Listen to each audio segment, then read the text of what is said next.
St. Clair 14 and Mount Lebanon nothing, and Bob Pompiani saw it. Considering how much was at stake, it was no surprise to see and feel the intensity in this game. The defenses dominated for much of the first half until there was 3 minutes left in the half, and that's when number 35, Pete Habib, began to single-handedly dominate the game for Upper St. Clair. This 43-yard run put USC in business at the Blue Devil 12-yard line. 3 plays later, Jerry Bertiotti goes right side and into the end zone, and that makes it 7-0 Panthers. Right before halftime, Mount Lebanon had a chance to score, but Doug Hall intercepted in the end zone by number 44, Mike Quealy, and it remained 7-0 at the half. The second half began the same way the first half ended, as Mike Quealy got his second of 3 interceptions on the night, and USC has a chance to extend that lead. Shortly thereafter, they do. It's Habib again, a scintillating 29-yard run to make it a 2-touchdown lead for USC. Knew Pete had big play capabilities, and he broke loose a few times, and that helped. So after 3 quarters, USC led Mount Lebanon 14-0, which meant the Panthers were just 12 minutes away from not only avenging a previous loss, but making it to the Quad A championship game at Three Rivers. During the final quarter, the Panthers completely dominated Mount Lebanon, with Philip Habib leading the way. USC held the ball for 11 of the game's final 12 minutes, running 22 offensive plays to Mount Lebanon's 3. And USC is headed for the title game. Can you win it next week? Yes, we can win it next week. Are you going to? You're doggone right we're going to. We're going to be there. From Baldwin High School, I'm Bob Pompiani, KDKA Eyewitness Sports. PIAA-TV editorial. Opposing viewpoints are welcome. The best. Folk can coach football, but is everything being done? Will not be seen tonight, so that we can bring you the following WPIAL-TV sports presentation.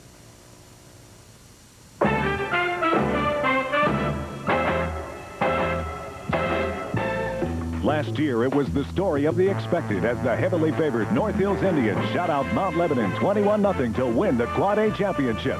Tonight, it's the story of the unexpected.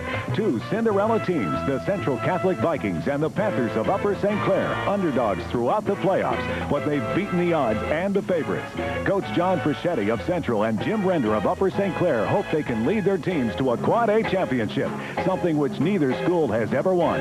Join us now as WPIAL-TV presents the Battle of the Best. Tonight's WPIAL Quad A Championship is being brought to you by Pepsi, the choice of a new generation.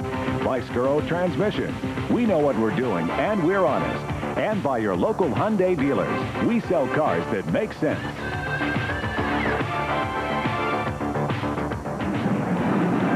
Live from Three Rivers Stadium in Pittsburgh, it's the Battle of the Best.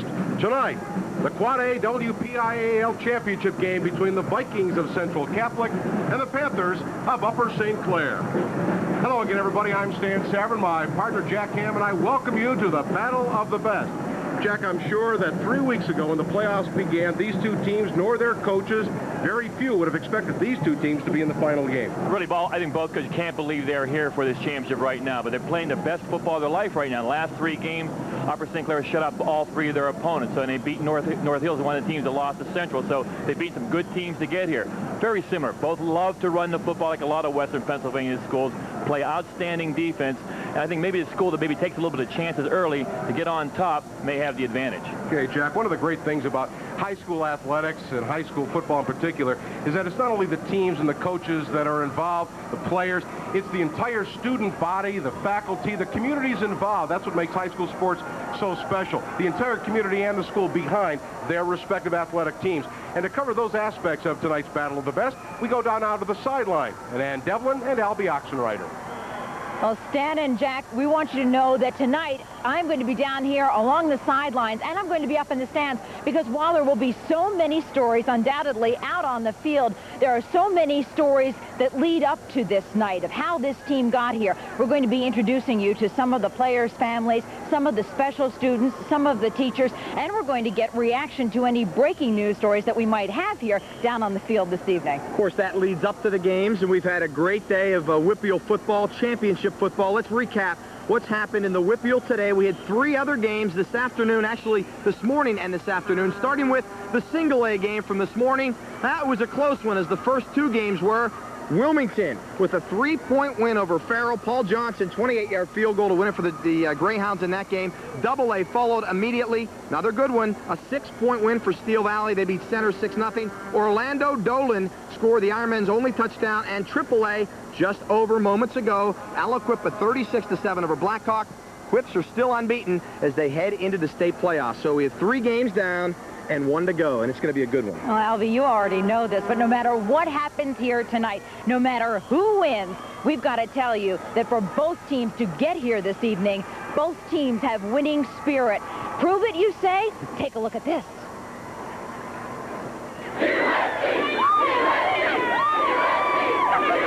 From the outside in, Upper St. Clair spirit is showing in a big way. Who's the best?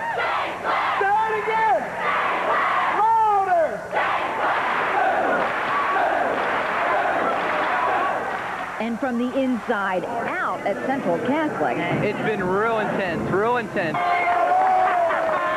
It has been difficult. You know, just shouting in the hall has just been great everywhere. Are you driving the teachers crazy? Yes, we are. Yes, we are. And Championship Fever does strange things to Central students' ties and sometimes to the cheerleading at Upper St. Clair. Give me an L. Give me an A. So much spirit can tucker out the trumpets, exhaust the students, but still it keeps building in the days leading up to this day, pushing on the Panthers. Thanks a lot for the great support. You guys have all been great. So if you measure up fan support against Upper St. Clair, what do you think? Victory. Exactly what he said, victory. And everyone from the band here at Central to the players is already looking to do what no one else here has ever done. I'm going to look right under Marino's picture, and it's going to be WPIAL Section Champions. Quad A.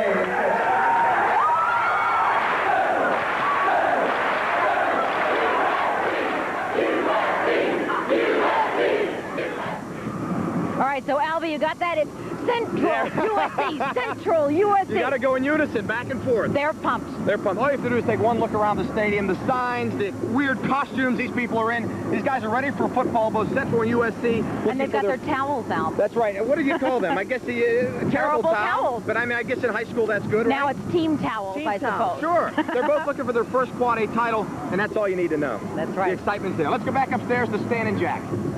Okay, Albie, thanks very much. Jack, when you were playing in Super Bowls and games that decided national championship, was there anything that quite ever hit the emotional of playing a high school football game? No, because it's really, you're 17 or 18 years old, your first championship of any kind, and, you know, you forget about the Super Bowl, but I think everybody remembers their high school championship. Okay, when we come back, we've seen both student bodies, but we're going to meet both football teams when we return on the Battle of the Best.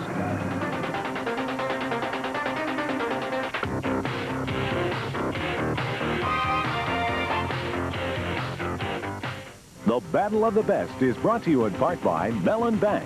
Mellon does what it takes to keep your business moving. By Foot Locker, America's most complete athletic footwear. And by the U.S. Armed Forces. It's a great place to start. Growing businesses have a lot to go through. So Mellon Bank is rolling out ideas like Business Bank by phone to keep things running smoothly 15 hours a day, 7 days a week. A business advice hotline to steer you right. And 7 and 28-day time deposits to get more out of your company's funds. And with Mellon going further for you, who knows how far you can go? Call Mellon. We'll get your business moving. Mellon does what it takes. This is a medicine shop pharmacy. Unusual, aren't they?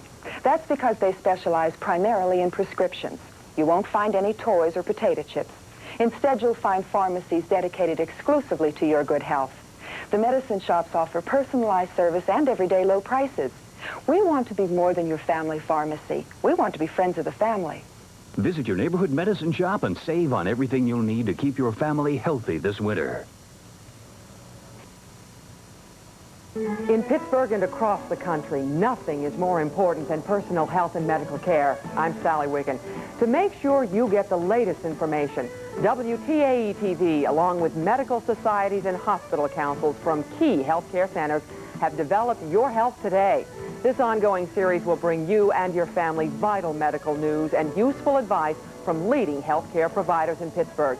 So watch for Your Health Today exclusively on WPIAL TV. Doing drugs is like being on top of the world. Everyone says so. Everyone seems to be having one dandy old time. Hey, it's part of growing up. Or is it? Just think about this. Before you go and do something you've never done before, you just better know what you're jumping into.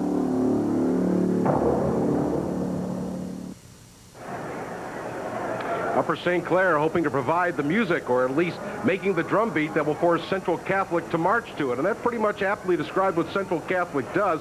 Chuck Knoll would love this Central Catholic team. They are a ball control team. They play hard ball, tackle to tackle, looking to jam it down your throat. Well, it's really a 3 yards and cloud of dust type of offense. They love to run the football, and they'll continue to do it. And I think one thing about Coach Machete, he's patient with that running game. If he gets stopped for 1 or 2 series or 3 series, he'll come right back to it because his defense has kept him in the football games for the most part, especially the last 3 playoff games.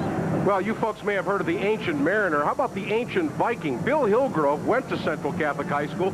Rumor is, it's unconfirmed, that he actually graduated. We're not sure about that, but Bill Hillgrove now profiles the Vikings of Central Catholic. I feel it's been 10 years since Central Catholic's Mad Bomber Dan Marino led his team to the WPIAL playoffs, and the Vikings have changed a lot since then. These days, the Vikings line up in the I formation and bang away with tailback Mike Campolo. Straight off tackle, you know, let the fullback kick out the end and just blast it right on through.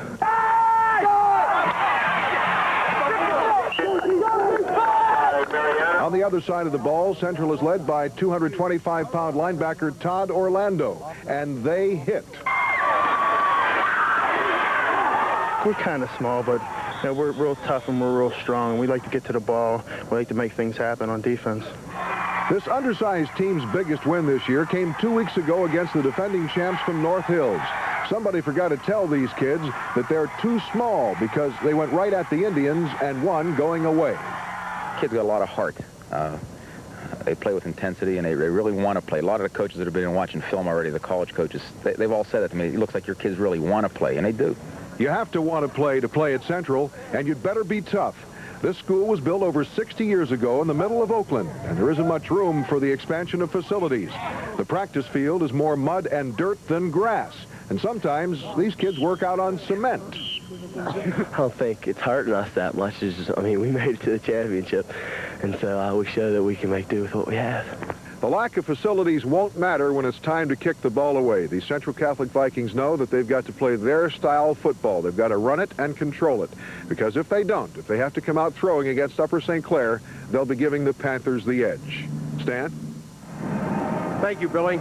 Both these teams are Cinderellas, so there really isn't an underdog, so either team winning wouldn't be an upset. The real upset would be if Central Catholic throws the ball maybe 8-9 times. They only average 7 passes per game. Well, Upper St. Clair is going to try to force that issue by putting up 7 or 8 men up on the line of scrimmage to take away that running game. For the most part, the running games work, but if they have to throw the football, obviously that's a weakness for them. Ron McDermott has only completed 31 of 94 passes. Jack has said they try to do it with the ground game. Upper St. Clair, on the other hand, is not that much different. They've only thrown the football about 15 times more all season than Central Catholic has. They like to do it on the ground as well. And here with a report on the Panthers of Upper St. Clair High School is Guy Junker.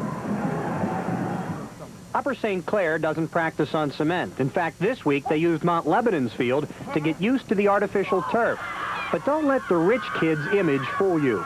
Even the USC cheerleaders are tough. Watch the girl on the end. How you doing? Definitely we're as tough as everyone else. That's why we're here. I don't think it really matters whether you're rich or poor once you're out on the football field. It's the best athletes that win the game.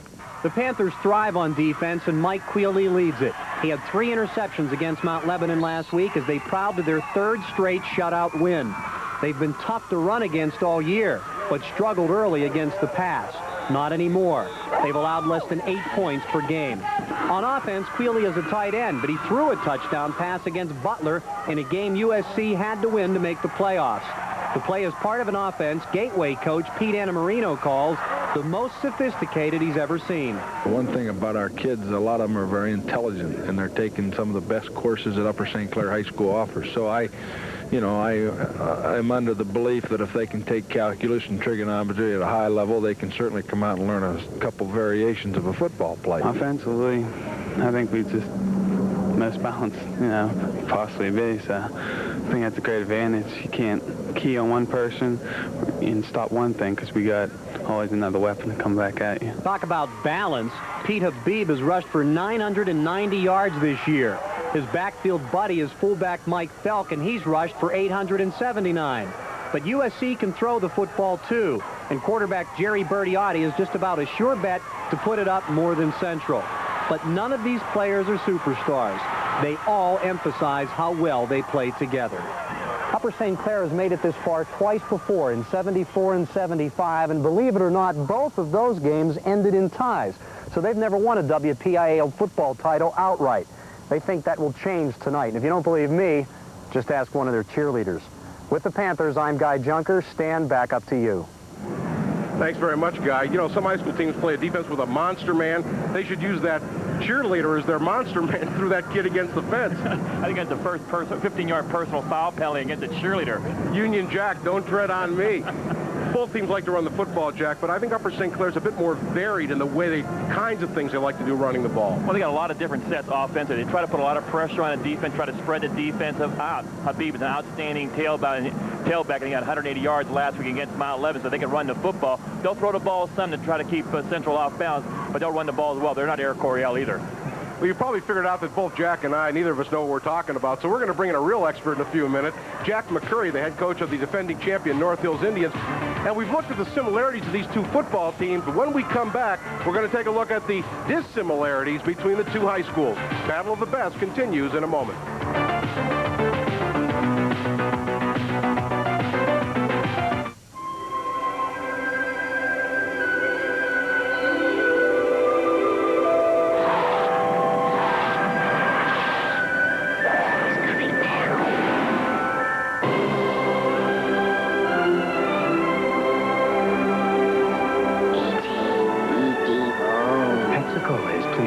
That E.T. has come home on video cassette. For the holidays, Pepsi is offering a special $5 rebate with the purchase of an E.T. video and Pepsi. There have been dramatic changes in transmission design, and marriage with computer technology has changed the way they're repaired. Scuro Transmission has kept pace with these changes and offers expert service, as it has for 40 years, to thousands of satisfied customers. Scuro employs the largest staff of trained technicians in the area, and their combined knowledge assures you the best service available. Check the yellow pages for our 6 locations. High-tech design has changed transmission repair, and at Scuro, we're ready for it.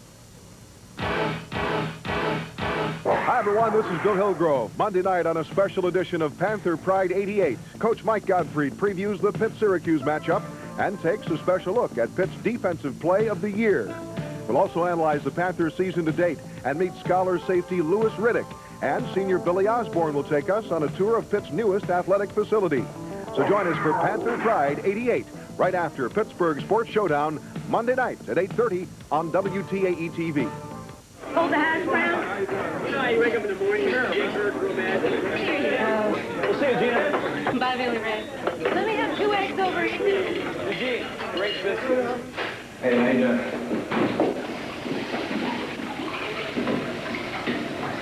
1 out of every 5 people who try cocaine get hooked. But that's not your problem. Or is it?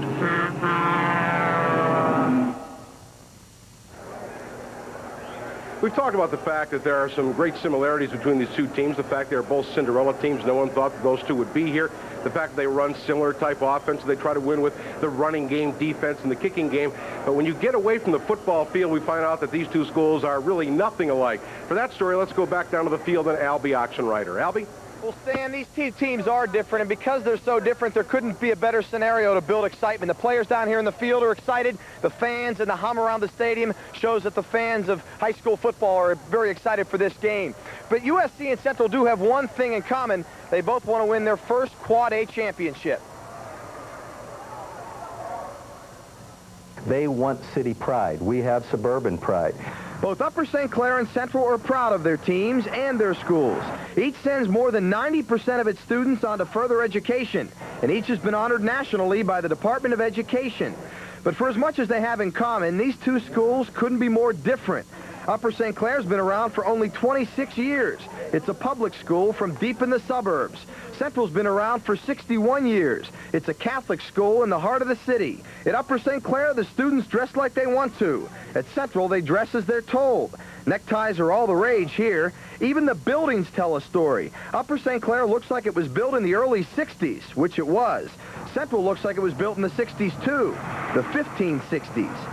But to find the biggest difference between these two schools, all you have to do is take a walk down the halls. We're a co-educational school.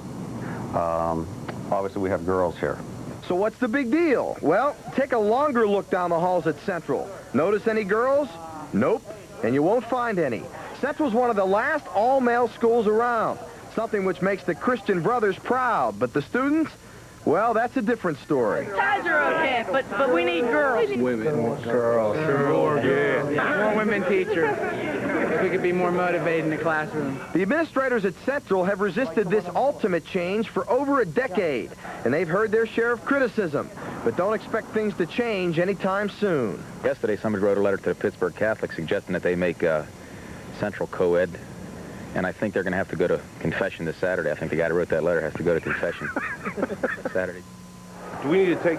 Obviously, taught very well by the Christian brothers. Upper St. Clair with women, some say that's a disadvantage, but guys in Upper St. Clair say, hey, it might be actually an incentive. And for an opinion on that, let's go to Jack Ham from your high school days back at Bishop McCourt. Jack, was it an incentive to play with girls? Well, Albie, it really wasn't an incentive for me at Bishop McCourt because a lot of the girls that I dated, they looked like guys. And those are the very few who would even go out with him. And Jack was so studious, all he cared about was football anyway, so it didn't make any difference. There are girls at North Hills High School, and this game tonight, which was becoming the North Hills Invitational, the North Hills Indians, the defending champions, are not here as participants tonight. Joining us now is their head coach, Jack McCurry. Jack, you played both these teams during the regular season and in the playoffs. What is your assessment of both Central and of Upper St. Clair? Well, actually, they're both Cinderella teams. Each team finished fourth in their individual conference. So to get here, they're playing pretty good football at this time of the season. They're different, but yet they have some similarities. Defensively, they play a strong 5-2 defense, both of them. But on offense, that's where they're really different. Central is from tackle to tackle, and St. Clair will give you a lot of different looks, and they try to run to the perimeter.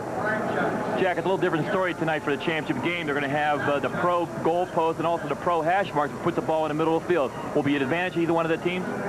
I think it's a distinct advantage, and you don't realize what the advantage of hash marks are until you actually get here and get on the playing surface. But Upper St. Clair is a team that runs wide, so the ball will be in the middle of the field most of the time for them, which will be a distinct advantage for them. As you look at these two teams, Jack, what does Central have to do to beat Upper St. Clair and vice versa?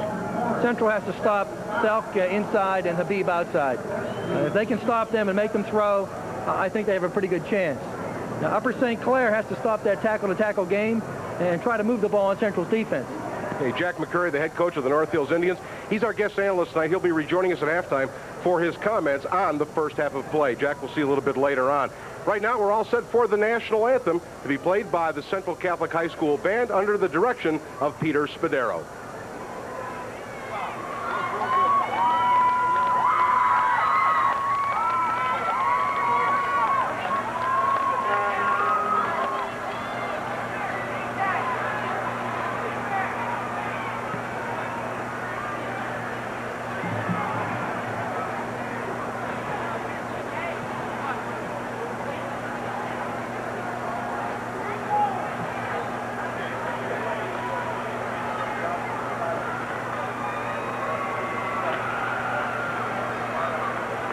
All right, the Central Band will be playing the national anthem under the direction of Peter Spadero.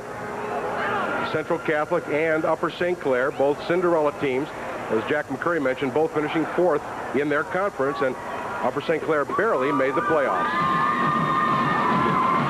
All right, now let's go down back onto the field, and the Central Catholic High School Viking Marching Band under the direction of band director Peter Spadero.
Moments away from kickoff, the battle of the best, the WPIAL Quad A Championship game between the Vikings of Central Catholic at 8-2-2 and the Panthers of Upper St. Clair 9-3. The winner is the champion.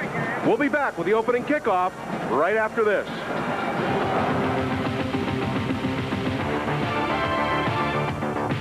You probably don't understand how important a good mechanic is.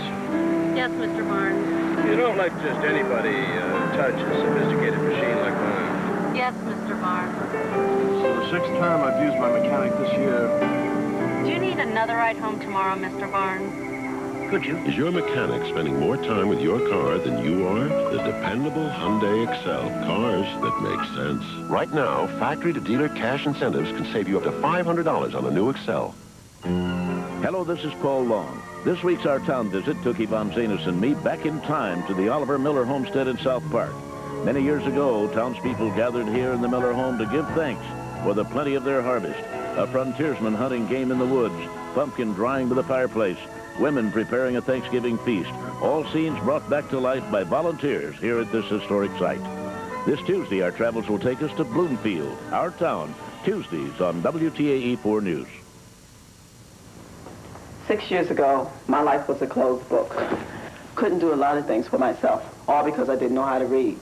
Then I called this number, 255-1155. My whole life opened up. Now I can read. I want to help you learn how to read. I know how bad it felt then. I want you to know how great it feels now. Call 255-1155. Open up your life. Learn to read. 6 years ago, my life was a closed book. Couldn't do a lot of things for myself, all because I didn't know how to read. Then I called this number, 255-1155. My whole life opened up. Now I can read. I want to help you learn how to read. I know how bad it felt then. I want you to know how great it feels now. Call 255-1155. Open up your life. Learn to read.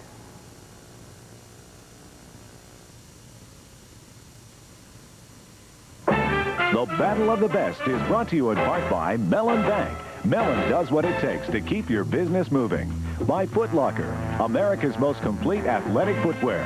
And by the U.S. Armed Forces. It's a great place to start.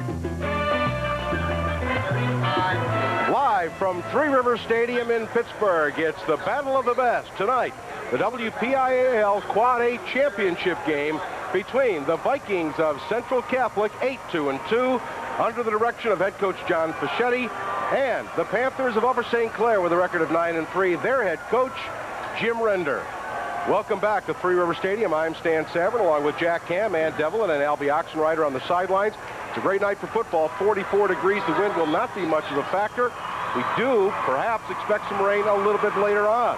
There is a forecast for some scattered showers, possibly. These are the Panthers of Upper St. Clair. Chance they were not even going to make the playoffs, let alone the championship game. They had to beat Butler on the final night of the regular season. They did so, and they advanced in the playoffs by winning their 2 playoff games. First of all, defeating Gateway in an upset, 21-0. And then last week, Mount Lebanon 14-0. As a matter of fact, Upper St. Clair has not allowed a point in their last 3 games, 3 consecutive shutouts. The Central Catholic Vikings, their 2 playoff wins, the big upset, one of the biggest upsets in high school football around here in a long time, knocking off defending champion North Hills 21-7. Then last week, a shutout against North Allegheny 3-0. So both these teams have played excellent defense during their run to the championship game in the playoffs. And I think we put to rest the fact that both these teams being Cinderella football teams, they beat outstanding talent, outstanding teams here in the playoffs to get to where they are right now. So they both deserve to be here and go for the Quad A championship, and it should be an outstanding game. Well, the way these games are going, it'll be over well before midnight, so their coach will not turn into a pumpkin or anything like that. They're 2 hard-hitting, tough football teams, and as we chronicled in the pre-game show, they are very, very similar in the way they like to run the football. But if you're looking for diversity, Jack, Upper St. Clair will give you that. They like to run a little bit of option, and they like to run outside a bit more than Central Catholic does. These are the Vikings of Central Catholic, a record of 8-2. John Fischetti, the head coach, his 6-year record, 32, 25, and 8 ties, including 2 this year. The starting lineup for the Vikings of Central Catholic. The offensive line, Ray Hess at right tackle, Sean Moore, perhaps their best offensive lineman at right guard. Ted Kerr at center, Todd Orlando, a great 2-way player, and the other tackle is Alex Pampina. Wide receivers, Morris Turner, tight end Jason Nagorski, the wingback, Pat Walsh, Dennis Hanley, the fullback, the leading rusher is Mike Campolo, and the quarterback is Ron McDermott. Should mention, Jack, that the leading receiver for Central Catholic has only 7 catches. That's Nagorski, the tight end. They don't throw much. Well, if you're going to be an all-star wide receiver, you do not want to play for either one of these football teams, but we'll see which team maybe wants to open it up early in the game. There's talked so much about the running game. Maybe one of the coaches may take a chance. But if you get a lead, your early lead in a game like this, 7-0 or even 3-0, that could stand up for the rest of the football game. So you may see some teams, maybe some coaches trying to maybe throw the football a little bit more early in the game. And here come the Panthers of Upper St. Clair, and while they run onto the field, led by head coach Jim Render, their defense, the tackle, they play a 3-4. Lou Wetzel, the tackle, Jim Mansfield, the nose guard. If the name sounds familiar, it should. We'll explain later. Ron Cordes is the right defensive tackle. The 4 linebackers, Mike Felk, also a starting fullback, Matt Coe and Phil Dunn inside. Doug Whaley is the right outside linebacker. In the secondary for Upper St. Clair, it is Chris Cardello, Mike Wheely, Greg Tata was a starter. We're liable to see Tom Martin, who's a starting wide receiver in the defensive secondary. Keep your eye on Quealy. He has intercepted a pass in each of his last 3 games. In fact, he intercepted 3 last week against Mount Lebanon. Stan, he may be the best athlete on the field here. He can intercept passes, play defense, play wide receiver, and throw the football as well. Reminds me a lot of Chris Caesar, who played for North Hills here last year in the championship game. As Jack mentioned, the kicking game is very important in a field position type game like this. Matt Cohn is the kicker for Central Catholic. He kicked the game winner last week. As we get the toss of the coin.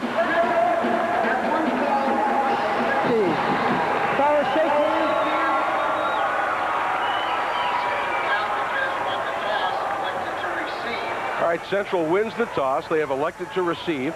I mentioned the kicker for Upper St. Clair, Jeff Mascaro. He, too, has kicked 3 field goals this year. Jack, we should mention, we talked about the hash marks, but we are also using the pro-style goalposts, which are much narrower than college or high school goalposts. I'm talking to Jack McCurry when one of the games down here at the stadium. One of his kickers, and a couple of years ago, kicked and hit the crossbar. In a regular high school football game, that would have been a good field goal, and he would have won the game. It hit the crossbar and bounced back. So it's a different game right now. The field goal kickers have to be a little bit more accurate. Here you saw the game officials for tonight's game.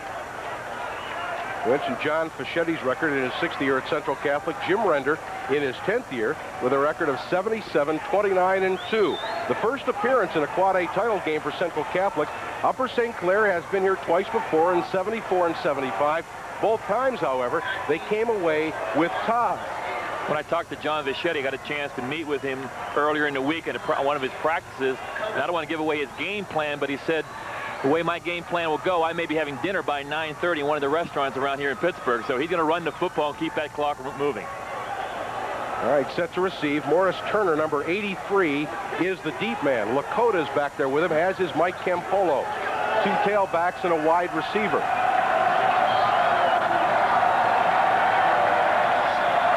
Kickoff from the 40-yard line in high school football. And the kick. Turner backs up and takes it to the 7-yard line. Across the 20 and out to the 21-yard line, where Central will take over, first down and 10 yards to go. The Central Catholic offense is led by quarterback Ron McDermott. Again, primarily a running team, Central Catholic. McDermott this year has thrown 91 passes, completed 32. However, he has completed for 6 touchdown passes. Leading rusher on this team is number 22, Mike Campolo, the tailback, 5'10", 170-pound junior, averaging 5.1 yards per carry. The fullback is Dennis Hanley. First and 10 from the 21-yard line. Campolo, right tackle, hit at the line of scrimmage and driven back. Ron Cordes, number 70, the right defensive end, and Pete Habib, the strong safety, make the tackle for Upper St. Clair. A gain of 1, second down and 9. Talk about good athletes. Pete Habib is another one. He's an outstanding running back. Had 180 yards last week in the win over Mount Lebanon. Ran extremely hard and broke a lot of tackles. Also can tackle on defense as well, coming from that strong safety position. Morris Turner, number 83, goes wide to the top of your screen. Pat Walsh, number 34, is the wingback. There you see him there to the left. Hand off to the fullback Hanley, and he gets a couple out to the 23, maybe the 24. Jim Mansfield, the middle guard, and Phil Dunn, number 55, the inside linebacker, make the tackle. And again, as I mentioned earlier, if the name sounds familiar, number 60, Jim Mansfield, he's got a infamous father, not a famous father. Well, he's up here in the stands, and we're finding out how old Ray Mansfield really is, because I think Jim Mansfield, I think he's a senior at, I think he's 22 years old. Well, if he starts smoking a cigar and tells banquet stories, you know, he's just like his old man. Third down and 7. McDermott keeps. He's got room to the 25, 30. Got the first down, and he's down at the 33-yard line where his knee touched out of bounds. Phil Dunn, number 55, the inside linebacker, pursued to make the tackle, but not before McDermott picks up more than 10 for the first down for Central Catholic. McDermott is one of the few times you're going to go back and try to throw the football, a little play-action fake with the running game, just coming outside of containment. He sees it right now. The containment is chopped down. It's run all the way. He's not looking for a receiver downfield. He knows he's going to run for the football, and he can see the first down yard marker and just gets it for the first down. Mentioned the wingback, Pat Walsh. Central Catholic runs a lot like the Ara Parsegian Notre Dame offense of a few years ago. This is the tailback. Campolo gains a yard to the 34, where Lou Wetzel, left defensive end, number 68, makes the tackle. That wingback, Al Hutter, Jack, you'll remember, they run a lot of counters and misdirection with that wingback coming around on a short side reverse. They're trying a lot of traps, inside traps, with Walsh carrying the football. But Campolo is their bread and butter running back. He's the guy who's going to carry the football for the most part, their leading rusher. Again, the I formation with a wing left. Turner in motion to the near side. Pitch wide, Campolo in trouble, hit in the backfield, and dropped for a big loss by the nose guard, Jim Mansfield, Ray Mansfield's son, 6'1", 220 pounds, a senior. He comes off the football very quick. You've got a double team Mansfield.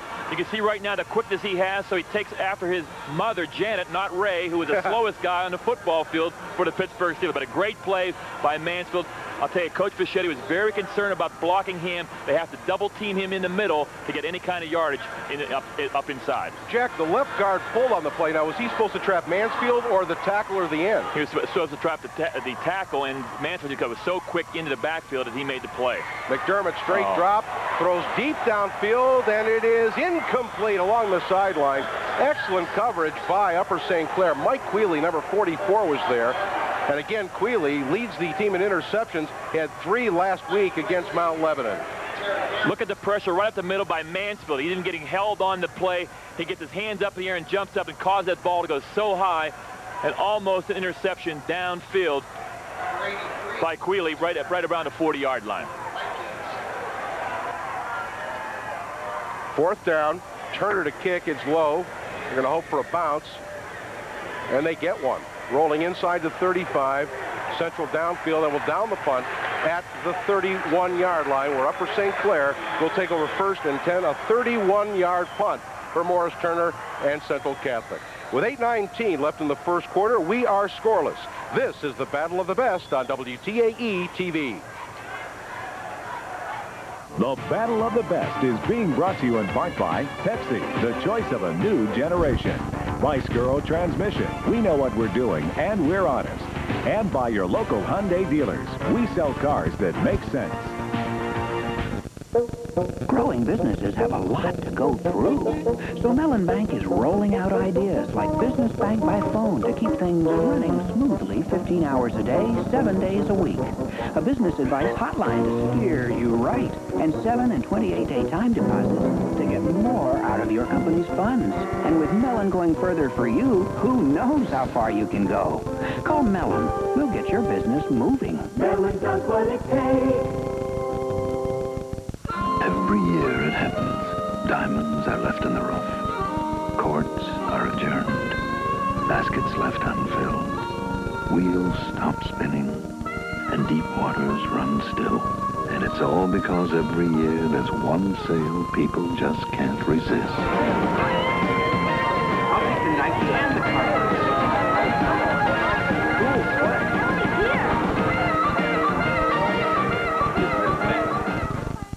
Pittsburgh's talking about... Aunt's great.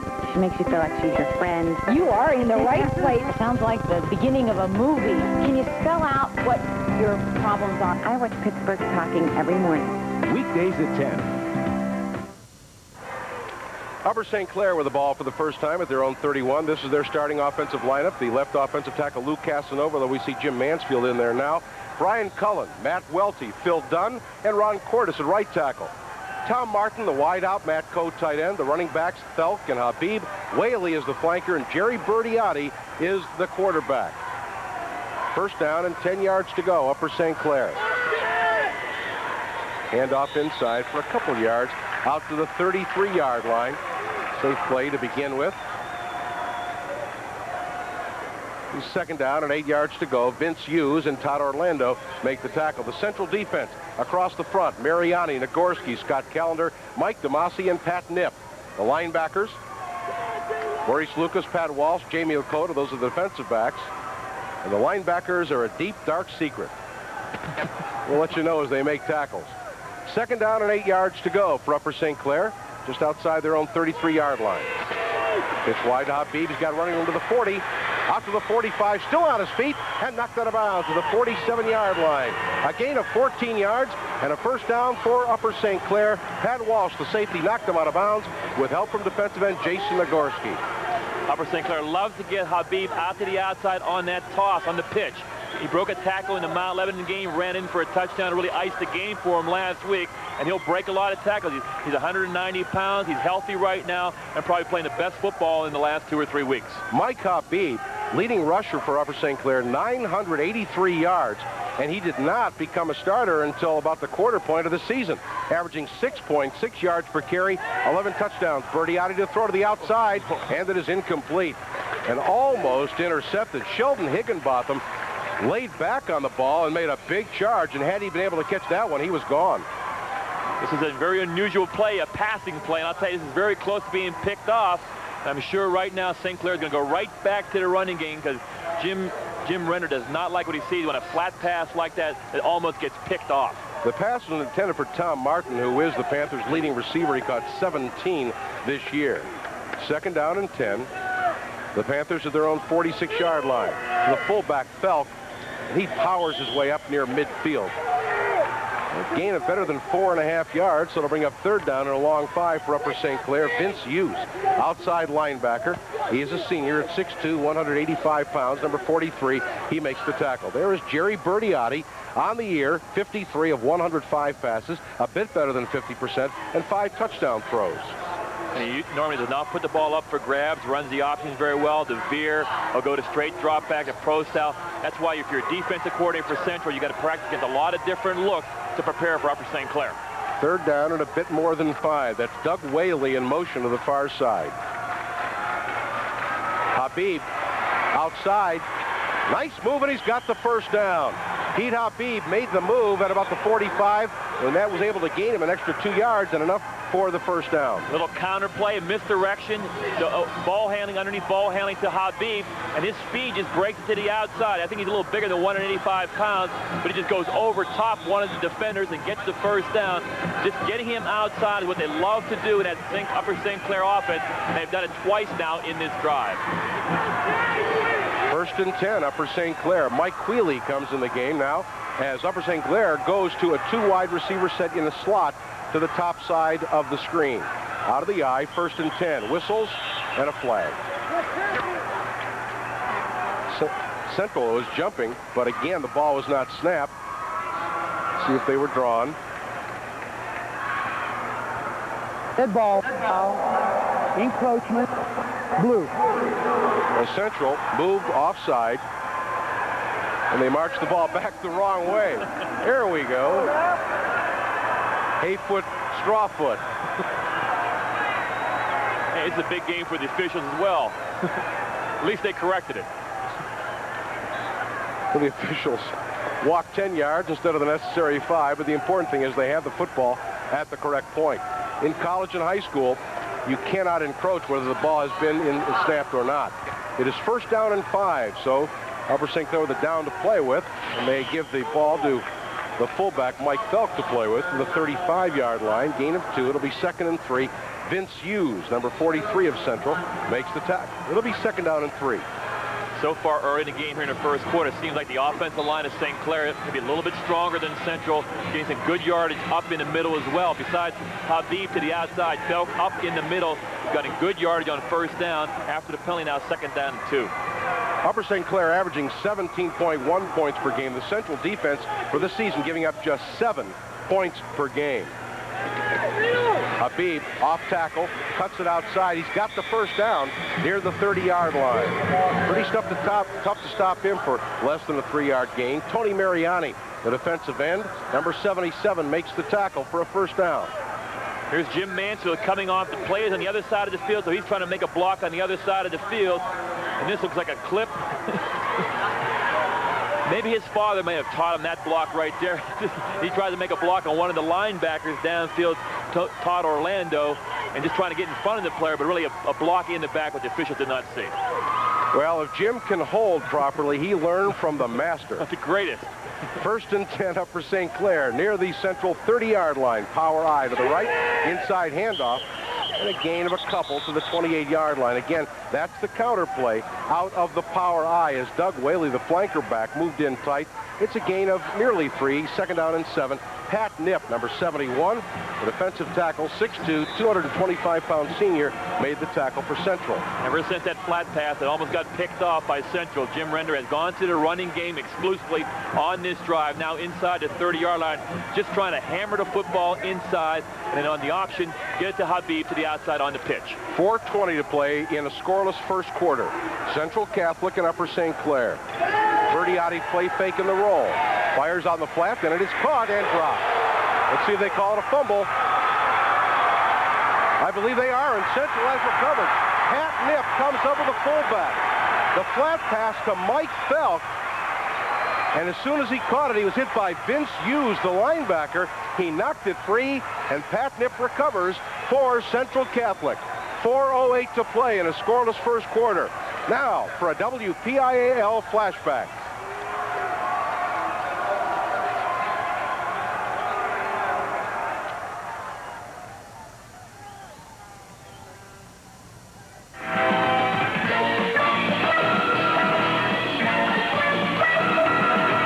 1984, Gateway versus Mount Lebanon. The big play was a 78-yard punt return by Mount Lebo's Doug Morgan. He took it all the way to the 2-yard line. Mount Lebanon wins its 4th championship of the 80s, 20-12.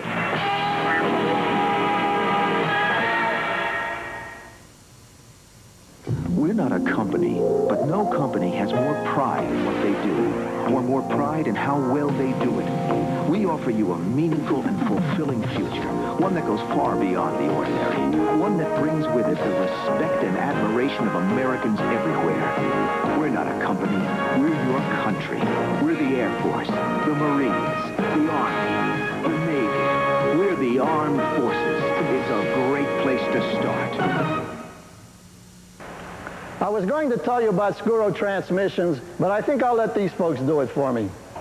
I brought the car in one evening, and the next day I picked it up, and since then I've had no trouble at all with it. The estimate and the bill were even below what they had quoted me over the phone, which doesn't happen often, and I was very satisfied with the bill. Had the best service I ever got. He knows what he's doing, and he's honest. Hey, I'm supposed to say that. Hello, I'm Al Lorenzi. Welcome to the Lorenzi Building Materials Complex. We have one of the largest inventories of building products in one location. Because we're an Anderson distribution dealer and a Colby & Colby direct distributor, we have over 3,000 windows in stock. Kitchens, bathrooms, doors, lumber, a hardware center. It's a home show every day. We deliver, provide financing, offer installation assistance, and low prices. You'll see it pays to make the drive. The first turnover of the game stops the first potential scoring drive of the game. Well, if you're going to catch a ball in a zone defense, the linebacker's got to just tackle the man, and he's tackling the ball with his helmet. He drives his helmet right through the ball, causes the fumble, and I'm not sure who picked it up for Central, but it's a tremendous hit by Vince Hughes. Fumble recovered by Pat Knipp. 1st and 10, Central Catholic. This is Campolo, some open space. The 30, 35, and he's got a first down out at the 38-yard line. Pete Habib, the defensive back, number 35, tackled Campolo, but a big gain and a first down, 15 yards for Mike Campolo. Well, the best running back for Central is Mike Campolo. He said he's the leading rusher for them. He ends up getting tackled by the best running back for Central, for Upper St. Clair. Campolo gets the ball in the I formation, breaks the tackle at the 20-yard line. Now he needs one man to beat up here, and here comes Habib, making it probably a touchdown-saving tackle on Mike Campolo. Campolo again got some running over right guard across the 40 and out to the 41-yard line for a 3-yard gain. On the previous play, a heck of a block by fullback Dennis Hanley. Now, Hanley himself this year has gained over 500 yards, 4.5 per carry, but the fullback for Central primarily a blocking back, Jack, to the tailback. And John Vichetti is very high on Hanley. He thinks Hanley is the key to making that running game go. You need that fullback to spring the tailback Campolo for any of the big gains he's going to have, a lot of times blocking on the outside linebackers. Ted Kerr, the center, out over the ball. Second down and 7 at the 41-yard line. McDermott, delay handoff to Campolo, who drives out to the 45-yard line for a gain of 4. That'll bring up 3rd down and 3. Ron Cordes, number 70, the right defensive end, makes the tackle. No secret what Central's going to try to do. Continue. You see Hanley leading on the play, trying to make the block for him, also coming off Campolo, trying to break inside. But the pursuit by St. Clair, 2 or 3 different people, the hole opened up immediately. The St. Clair defense lineman reacted very quickly to hold it to a short gain. Mike Campolo now, 18 yards on 6 carries. 3rd and 3. Here he is again, dragged down to the backfield, and he's thrown for a loss, obviously short of the first down. And again, it is Jim Mansfield, the son of former Steeler Ray Mansfield, who makes the tackle in the backfield for a loss. Jim Mansfield's 2nd tackle in the backfield of the game. I don't know what he's doing tomorrow afternoon around 1 o'clock. Boy, he has made some tremendous penetration. Turner to punt. This time a good high kick. Upper St. Clair will let it bounce, and it'll be downed at the 32-yard line. And Upper St. Clair will take over for the 2nd time in the ball game. 1:58 to play in the first quarter. We are still scoreless between Central and Upper St. Clair. This is the Battle of the Best on WPIAL TV. This is a medicine shop pharmacy. Unusual, aren't they? That's because they specialize primarily in prescriptions. You won't find any toys or potato chips. Instead, you'll find pharmacies dedicated exclusively to your good health. The medicine shops offer personalized service and everyday low prices. We want to be more than your family pharmacy. We want to be friends of the family. Visit your neighborhood medicine shop and save on everything you'll need to keep your family healthy this winter. Company, Sam. Hello, Sam. Lieutenant, what a pleasant surprise. You doing anything illegal, Sam? What are you getting at? Where'd you get the dough to afford that fancy car? The one with the contoured bucket seats, plush carpeting, stereo, sunroof. It's a Hyundai, Lieutenant. Next time, Sam. The Hyundai Excel looks expensive, but the price is anything but criminal. Hyundai, cars that make sense. Right now, factory-to-dealer cash incentives can save you up to $500 on a new Excel.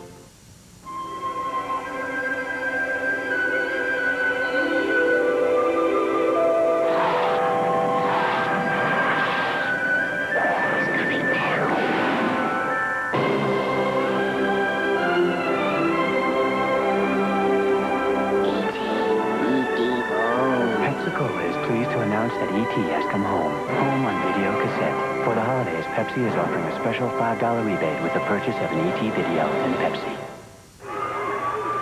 The telecast rights for tonight's Quad A championship game are the sole and exclusive property of the WPIAL. The live telecast of this game by WTAE-TV is intended exclusively for the benefit of our television audience. Rebroadcast of this coverage is prohibited without the express written permission of the WPIAL and WTAE-TV. Upper St. Clair with their second possession. They drove well the first time, had to give it up on a fumble. Habib is caught in the backfield and dropped for a loss at the 29-yard line by middle guard Mike DeMasi, a junior at 6 feet, 210 pounds. So both nose tackles, Jack, putting on quite a show. But DeMasi, again, getting penetration. You get penetration into the backfield. A good running back like Habib has nowhere to go, and DeMasi brings him down for the loss. That again was a trap, and Ron Cordes, the offensive tackle, was trying to trap, but the middle guard got there and destroyed the entire play. Both DeMasi and Mansfield very quick off the ball. Quick is much more important than strength. Habib now 20 yards and 4 carries. Second down and long. Inside the Falcon, a quick opener up the middle to the 34-yard line. He gets back some of that yardage. It'll be 3rd down and 7. Todd Orlando, Jack, is the most active linebacker on the Central team. He's trying to read his keys, trying to sift through the offensive line and pushes one of them down and comes back and helps out on the tackle. Almost overran the play, but got help from some of his teammates to bring down Falcon. 3rd down and a bit more than 7 for the 1st down. Last time Bertiotti threw a pass, he completed it, but there was a fumble on the play, and Central recovered back to their own 20-yard line. Bertiotti gets outside and now is dropped for a loss. Jason Nagorski, the defensive end, made a great play and a sack back at the 23-yard line. This is just disciplined play by Nagorski. He's got the containment on the quarterback.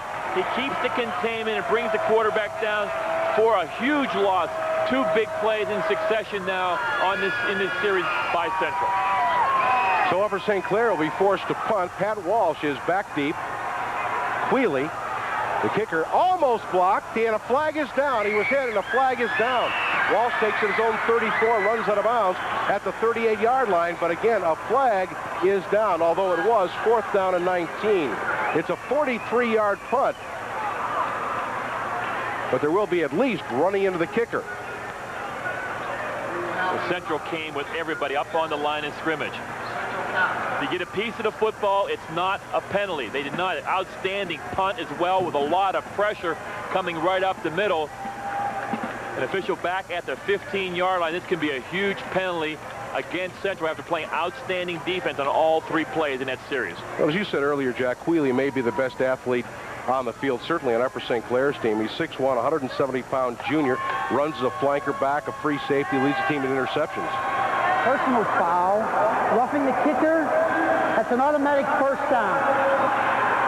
When you think back on plays in a championship game, the 4th and 19, when you're going to get the ball back in pretty decent field position around the 40-yard line, ends up being a 1st down for Upper St. Clair right now. That is a huge penalty and may come back to hurt Central.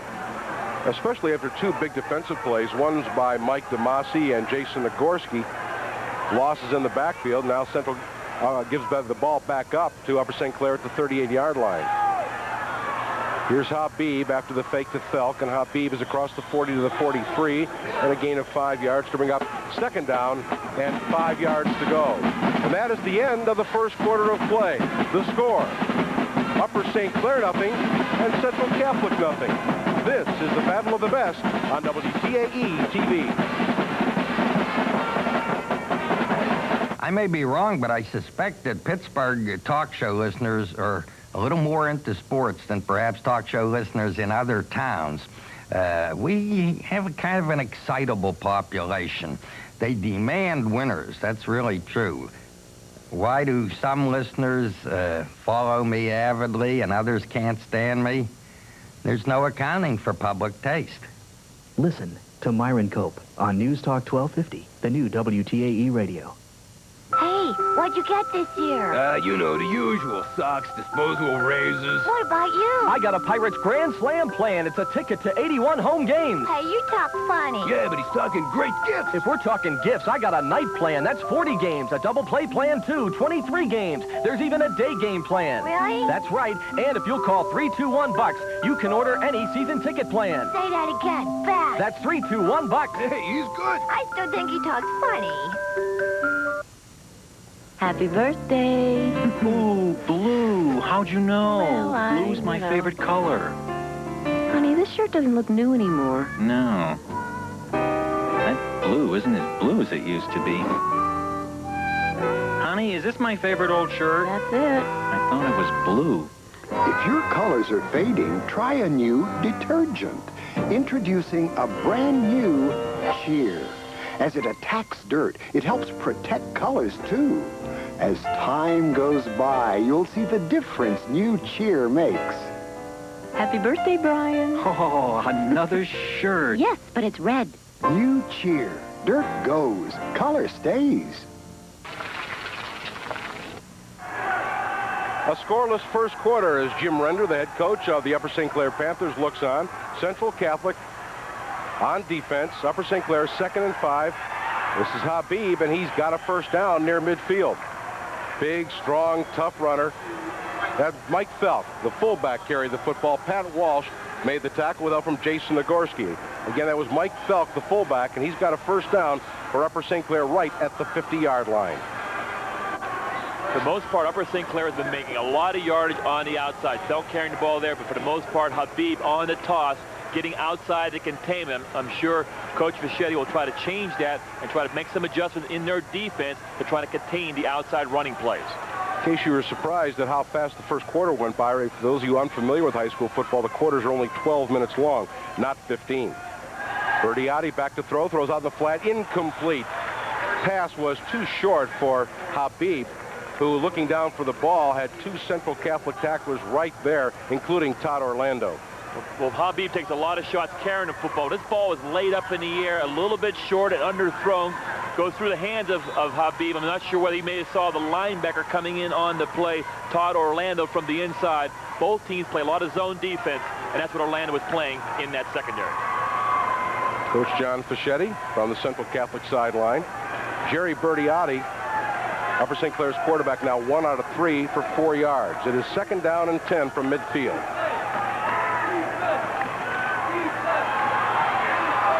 Habib breaks the line of scrimmage, gets good yardage inside the 45 to the 44-yard line. Hughes and Bianchin make the tackle. Bob Bianchin. It'll be 3rd down and 4. But good block by Felk at the point of attack, and Habib just breaks off to the outside. One thing about a good runner, you got to use your blockers. Use your blockers. Right now, it's the offensive line pinning one of the, that's number 55, Phil Dunn, doing a good job on the nose.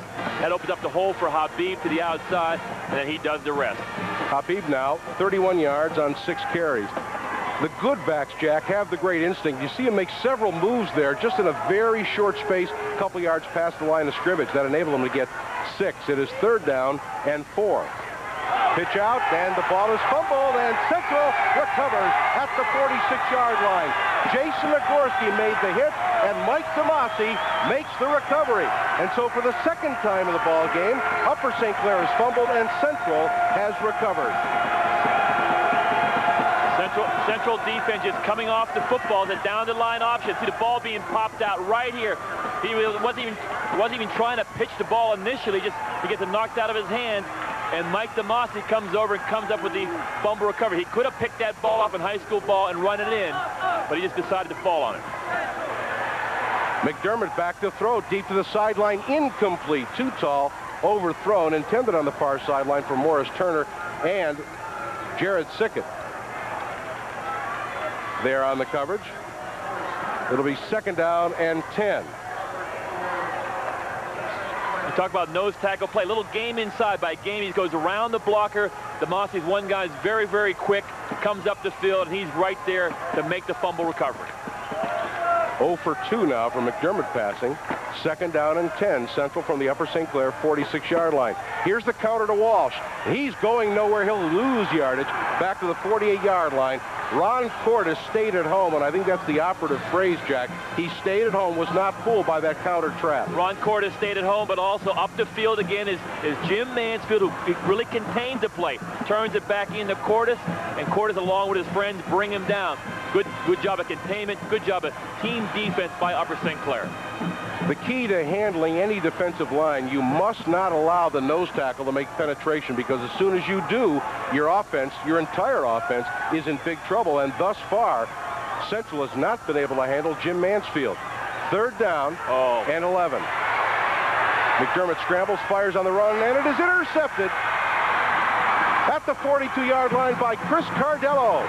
Chris Cardello with the interception, and so the team's straight turnover. Upper St. Clair back at their own 41-yard line.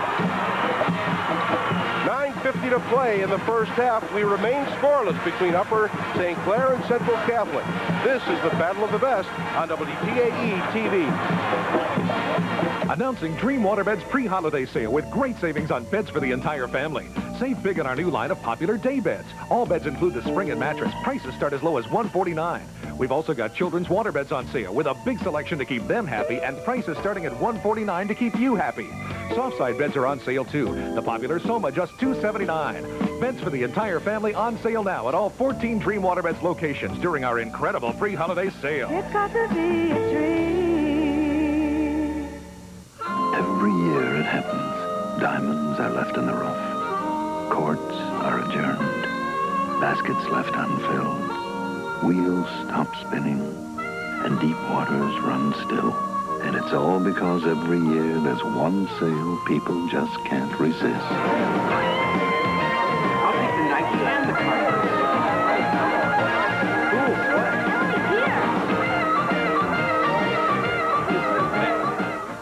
You know, it's nice to be remembered. I remember hearing about Skouras about 20 years ago from a friend. Why, we've been recommending that our customers go to Tony Skouras for over 25 years for transmission work. The fellows are very courteous, the price is right, and I'm well satisfied. Yes, I would recommend Skouras to all my friends. And I guess I can say that if I had another transmission problem, I'd call Tony. Thanks, folks. I'm just too modest to say it myself. Our 3rd turnover of the game, but Jack the first for Central Catholic. That's all caused by initial pressure, and guess who again? Number 16, Mansfield, doesn't bring down the quarterback, McDermott, flushes him out of the pocket. Now you're going to your left, you're a right-handed quarterback throwing off balance, and that causes the interception by Chris Cardello for Upper St. Clair. Jack, I know you saw that Central had a man wide open deep downfield. Oh, they had Mike Campolo ran a swing pattern out of the backfield, was wide open by about 35 yards, but the pressure by Mansfield had no time to try to find it. From the 41-yard line, this is give to Felk. Felk is met at the line of scrimmage, drives forward for a couple to the 42, 43-yard line. Pat Nipp, defensive tackle. He is a senior, 6'2", 225 pounds, makes the stop, give him a gain of 2, and make it 2nd down and 8. If you like offensive line play, defensive line play, nose tackle play, this is the game you want to see right now. If you like a wide open passing offense, this is not the game. Our apologies to right offensive tackle Ron Cortez, number 70. I was thinking of Ken Cordes, and I was pronouncing his name Ron Cordes. It's Cortez. My apologies. Their bodies are a lot different, too. As in Dave Baby Cortez of the Happy Organ, for those of you old enough to remember. Habib breaks through a tackle over left tackle to the 45 and 47-yard line. He'll be short of that first down by about 4 yards. It'll be third down. Pat Walsh, the safety, and Vince Hughes, the linebacker, make the tackle. Here's Habib, but another big hole. A good block again by number 55, Phil Dunn. And watch Walsh. You're talking about hitting up here. Here comes Walsh, a free safety, putting the final hit on Habib to bring him down after the short game. Jack, are you surprised to see the great amount of trapping for high school teams? Well, both teams trying to get a lot of penetration by their defensive line. When you penetrate so much like both teams are doing, you're very susceptible to the trap. Third down and 4. Pitch wide to Habib, looking for a block. Tries to get outside and does, and he's got the first down before he's knocked out of bounds in Central territory at the 47-yard line. Bob Bianchin made the first hit, helped by Pat Nipp, but this is a good run. He knew what he needed to get. If you're a good back, you got to make people miss sometime. He makes the guy miss right here. Number 26, he keeps his feet. That's Higginbotham. He keeps his feet and gets the first down. He's brought down right there. They're short of the first down, have to punt the football away. Habib has to make something on his own, and he did there. Have great instincts and good balance, and he's only a junior, 6 feet, 185 pounds. He is a junior. Talking about Pete Habib. First and 10. Upper St. Clair at the Central 47-yard line. Felk, the fullback, big hole up the middle, down to the 36-yard line. Mike Felk, the second leading rusher on this Upper St. Clair team, picks up 12 and a first down for the Panthers. Walsh made the tackle. You run the football with Habib. You run him with Habib. All of a sudden, give it to Felk right up the middle, just straight ahead blocking. Felk just takes that ball like a good fullback. He has both hands on the ball coming through the line of scrimmage. Kind of a straight ahead type runner. Not Habib, but made good yardage on the first down. Obviously, center guard on that side are the key blockers, Welty and Cullen. Big blocks there. Again, straight up the middle. And good yardage inside the 30 to the 29-yard line. As Upper St. Clair's offensive line beginning to dominate. A good block that time by Scott Callender. Or the block was on Scott Callender. But again, Felk makes good yardage of 7 yards to the 29-yard line. We're so concerned about Habib going to the outside and making those plays and good yardage.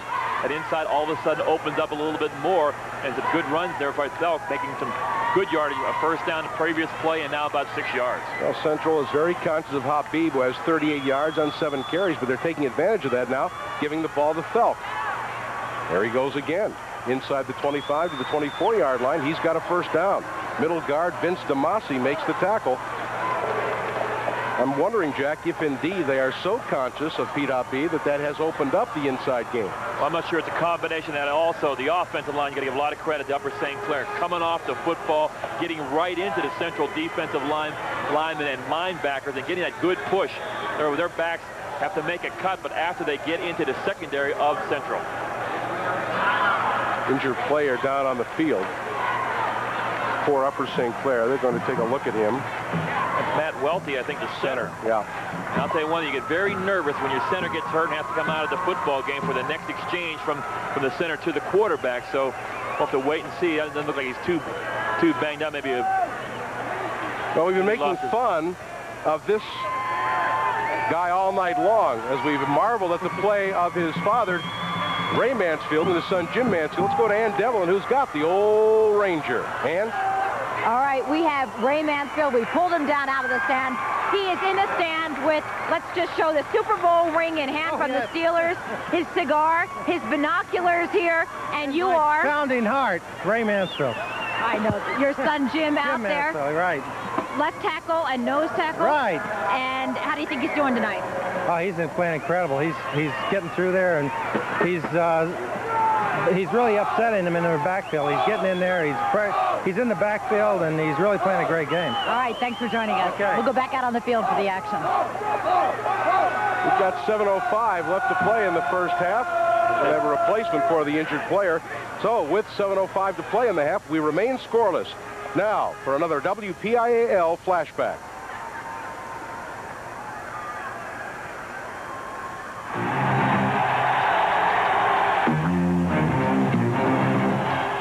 (1985) North Hills and Gateway play to an epic 0-0 tie. Talk about close. This 25-yard field goal by North Hills hits the crossbar and bounces wide. And that was as close as either team came to scoring.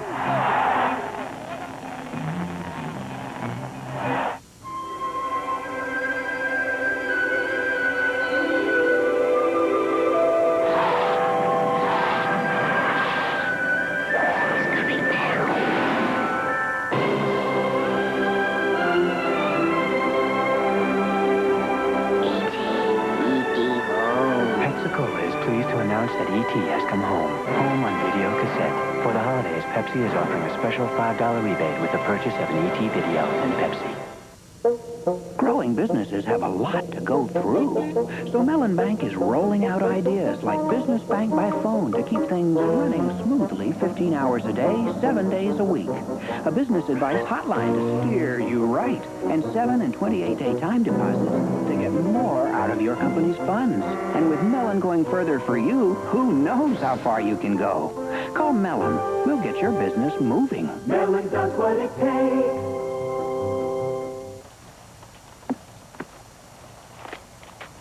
Pepperidge Farm distinctive cookies. Everybody thinks their favorite is the best. They're right. Okay, let's eat. Daddy, you forgot the Vlasic pickles. Your sandwich is kind of left hanging without the great taste of Vlasic pickles. Crunchy, delicious Vlasic pickles. As important to your sandwich as the bread. Upper St. Clair with the better of it offensively, 74 yards, only 27 for Central Catholic, 8 first downs to 2. 1st and 10, Upper St. Clair at the Central 24-yard line. Habib cuts inside and gets to the 20-yard line. Tough run of 4 yards to bring up 2nd and 6. Vince Hughes took his legs out from under him. And now Pete Habib with 45 yards on 9 carries. He's averaging 6.6 yards per carry this season. And we do have a new center in the game. Brian Wilson, number 52, took that snap, but Matt Welty coming back in now after he was injured on the play. Wait, just like Pete Habib has the entire package. He runs hard. He has good moves. When he get tackled at the end of a run, he puts his head down and gets the extra 2 or 3 yards. He's an outstanding running back. 2nd down and 6. Whaley in motion to the far side. Habib gets outside and is down to the 16-yard line. And there's a flag down at the line of scrimmage.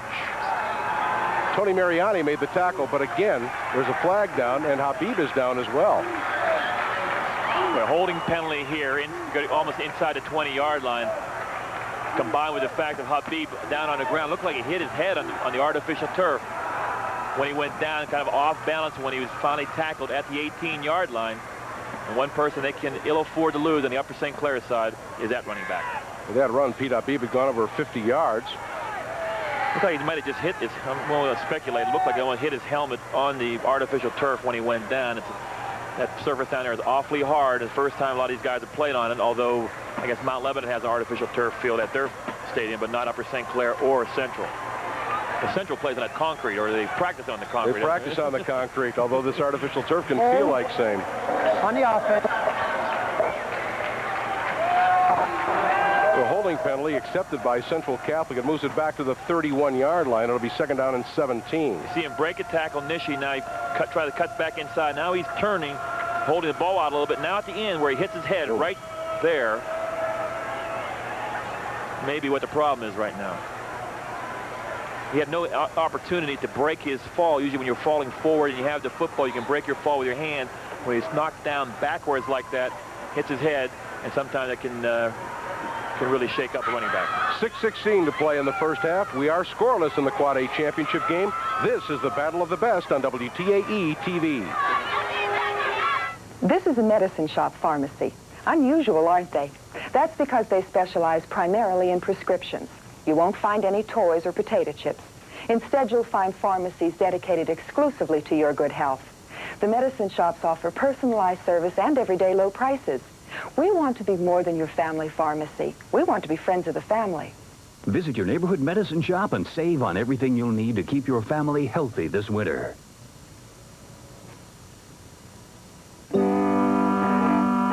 The Hyundai Excel is the perfect car for the young couple just starting out. It has plenty of cargo space. There's more standard features than any car in its class. And at $54.99, the money you save will give you a start in your financial independence, which should make everyone happy. Hyundai, cars that make sense. Right now, factory-to-dealer cash incentives can save you up to $500 on a new Excel. We're not a company, but no company has more pride in what they do. or more pride in how well they do it. We offer you a meaningful and fulfilling future, one that goes far beyond the ordinary, one that brings with it the respect and admiration of Americans everywhere. We're not a company, we're your country. We're the Air Force, the Marines, the Army, the Navy. We're the Armed Forces. It's a great place to start. Pete Habib is on the sideline being talked to by the medical staff. It looks like he's all right. You saw him break out the smelling salts. Oftentimes, that's worse than the injury. But Pete looks like he's going to be okay. Second down and 17. Chris Cardello comes in to take Habib's spot in the lineup. Split backs. Bertiotti rolling. He's in trouble. He's hit and he's thrown down for a big loss. Back at the 43-yard line. Middle guard Mike Damasi makes the tackle, the sack all the way back. They'll mark it at the 43-yard line to bring up 3rd and long. See, right initially at the center, just beats the offensive lineman getting up the field. He's got the containment again. He's getting upfield to make sure the quarterback does not get outside of containment. Does a good job in Bertiotti, turns him back in, and also makes the tackle as well. That's an outstanding play. Mansfield on one side of the ball and Damasi on the other are two of the best defensive linemen out here this evening. And you saw what Central's doing with this defensive lineman. Stunning a great deal as Damasi came from nose tackle outside. 3rd and very long. Cardello at the 41-yard line, well short of the first down. Tony Mariani makes the tackle, brings up 4th down and a punting situation. Let's go down to the sidelines and Ann Devlin for a report on the condition of Pete Habib. Dr. Willoughby, the team physician, is now doing an examination on the sidelines. He's checking for pupil reaction. He told me just a moment ago that the player went down on the field, hit his head on the AstroTurf, and it stung him a little bit, but he said it appears that he's going to be okay, and that's good news. Okay, and thank you. Pat Walsh fields the punt on the fly, and Central will take over inside their 20-yard line, a 27-yard punt, virtually no return. 4:57 left to go in the first half. And Jack, as we expected, a tight, defensive, tackle-to-tackle football game and scoreless.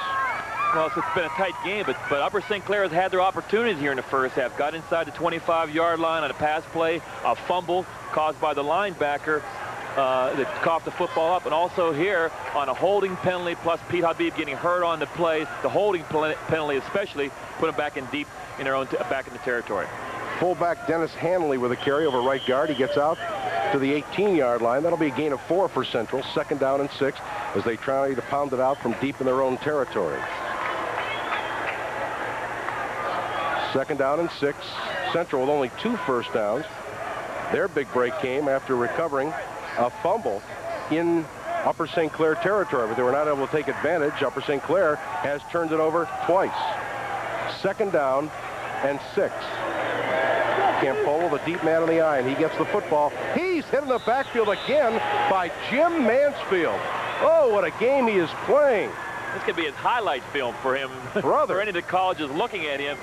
You see, right up the field. He was even held on the play, Jack. He takes the offensive lineman and just throws him right back into the backfield, right into Campola. Really makes the tackle by throwing the offensive lineman into the running back and just finally brings down Campola. But an outstanding play, just getting off the football, getting underneath the offensive lineman, and getting the push upfield. The trouble with this is his father, Ray, is puffing up, and he's big enough as it is. Well, he was in the interview with Ann. You can see he was a proud father the way his son's been playing. As well he should. Campolo got room over left tackle across the 20 and out to the 22-yard line, but 2 yards shy of the first down. And that will force Central into punting once again as we count down to 3:35 to play in the first half. Mike Felk, number 33 of Upper St. Clair, makes the tackle. We weren't kidding in the pregame about this being a low-scoring game. The over and under, I think, is 7 or 8, so we won't see much scoring here. Tom Martin, number 88, back deep. Morris Turner to punt. Good kick. Turner at his own 44, or rather Martin at his own 44, and he gets about 4 yards out to the 48-yard line. So Upper St. Clair, which has moved the ball effectively, will get it near the 48-yard line, a 34-yard punt and a 4-yard return. Upper St. Clair with 8 first downs. Central Catholic has but 2. But we are scoreless with 3:13 to play in the first half. And we see Habibi is in the lineup back at the tailback position, so he's okay, and the doctor's given the go-ahead sign. Well, the battle of field position right now in the exchange of punts has been won by Upper St. Clair. But will they have enough time to get it in? Under 3 minutes to play now. Bertiotti play fake, throwing deep along the sideline, and it is caught for a first down to the 25-yard line, down to the 22-yard line. Tom Martin, the leading receiver for Upper St. Clair, makes his 18th catch of the year for a long gain and a first down. Sheldon Higginbotham makes the tackle. Anytime there's an underthrow, and there was an underthrow right here where Martin can come back to the football. You see him come back. Higginbotham has no chance at all because he's trying to cover the receiver downfield. Higginbotham really had outstanding coverage. The underthrow is why it was completed. That's a 30-yard gain. 2:35 to play in the half. Upper St. Clair with 2 timeouts remaining.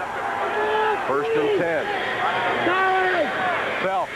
Nice hole up the middle inside the 15 and down to the 13-yard line. Mike Felk, the big fullback, has been a major factor.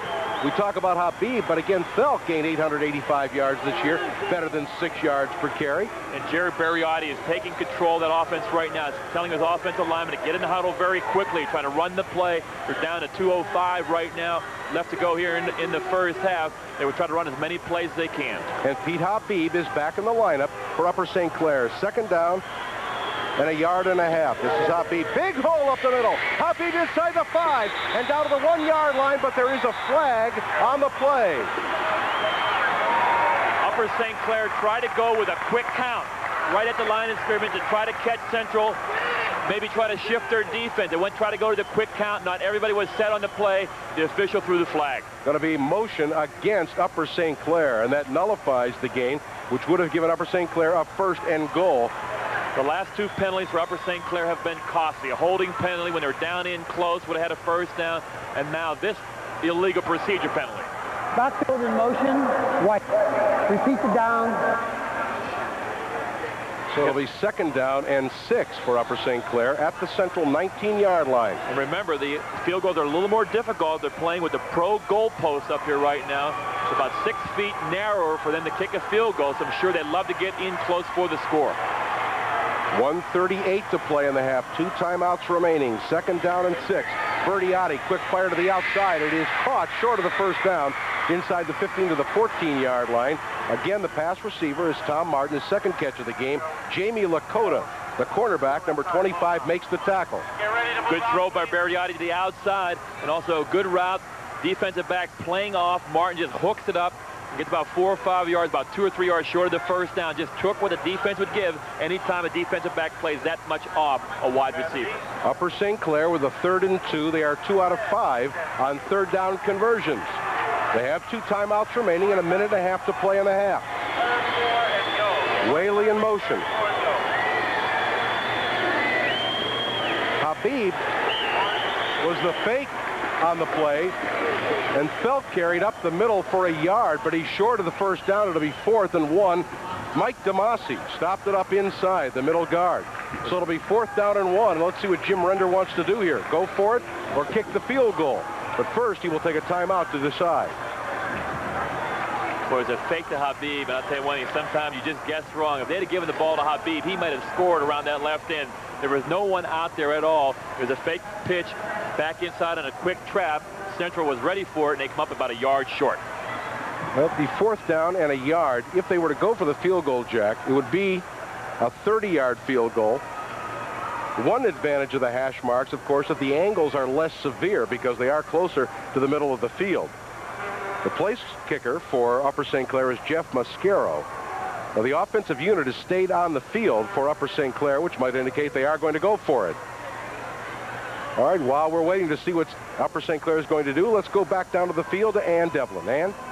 We're down here on the sidelines, and with me is T.J. Flack, who is the ball boy and mascot for Central, and also with me is the chaplain at Central, Father George. T.J., I understand that while you give them a lot of spirit from the sidelines here, they, the players, give you a lot of assistance every day in class and out of class. They're really willing to help me carry my books or help me with my classes or anything that I would need. That's wonderful, and it's a nice story. Thanks for joining us. Back to the action. 4th down and 1. Bertiotti brings them to the line of scrimmage. Whaley hitting the backfield by DeMasi for a loss. Mike DeMasi, the nose guard, makes a big play and stops Upper St. Clair on 4th and 1. See him again. He really does not even get blocked on the play. A missed assignment with the offensive lineman. That man has made so many tackles already this evening. That time, no one blocks him at all. Usually the center has got to turn back and cut him off so he doesn't get penetration in the backfield and bring the ball carrier down for the loss and the turnover. And remember, both these middle guards are making plays from the backside. They're chasing him down before the play even develops, before the trap man can even get to the defensive tackle. Campolo across the 15 and out to the 18-yard line. And I would imagine that Central is going to try to run out the clock here. Matt Coe and Phil Dunn, inside linebackers, make the tackle. If you go in the locker room right now, both teams with different types of attitudes. St. Clair really feel they should have had a couple of touchdowns or some points on the board right now. Central's going in with a huge high, really realizing right now they're still 0-0, and really when Upper St. Clair has been in their territory so many times in the first half. Well, Upper St. Clair had a 3rd and 2, gained a yard, had a 4th and 1, and lost yardage. So the Central defense makes the big play. McDermott falls down, missed the handoff as he was hit and stumbled and fell down, but they're going to run out the clock anyway, so McDermott holds on to the football, and that will bring us to the close of the first half. Upper St. Clair had the better of it in terms of penetration into the opponent's territory, but the Central defense has come up with turnovers, and they have come up with a stand deep in their own territory. We have reached the end of the first half. The score, Central Catholic nothing and Upper St. Clair nothing. This is the Battle of the Best on WPIAL TV.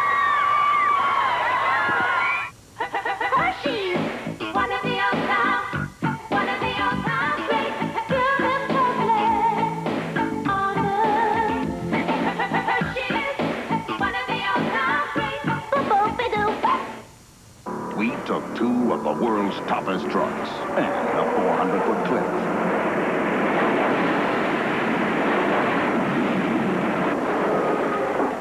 And this is the truck, made by Tonka.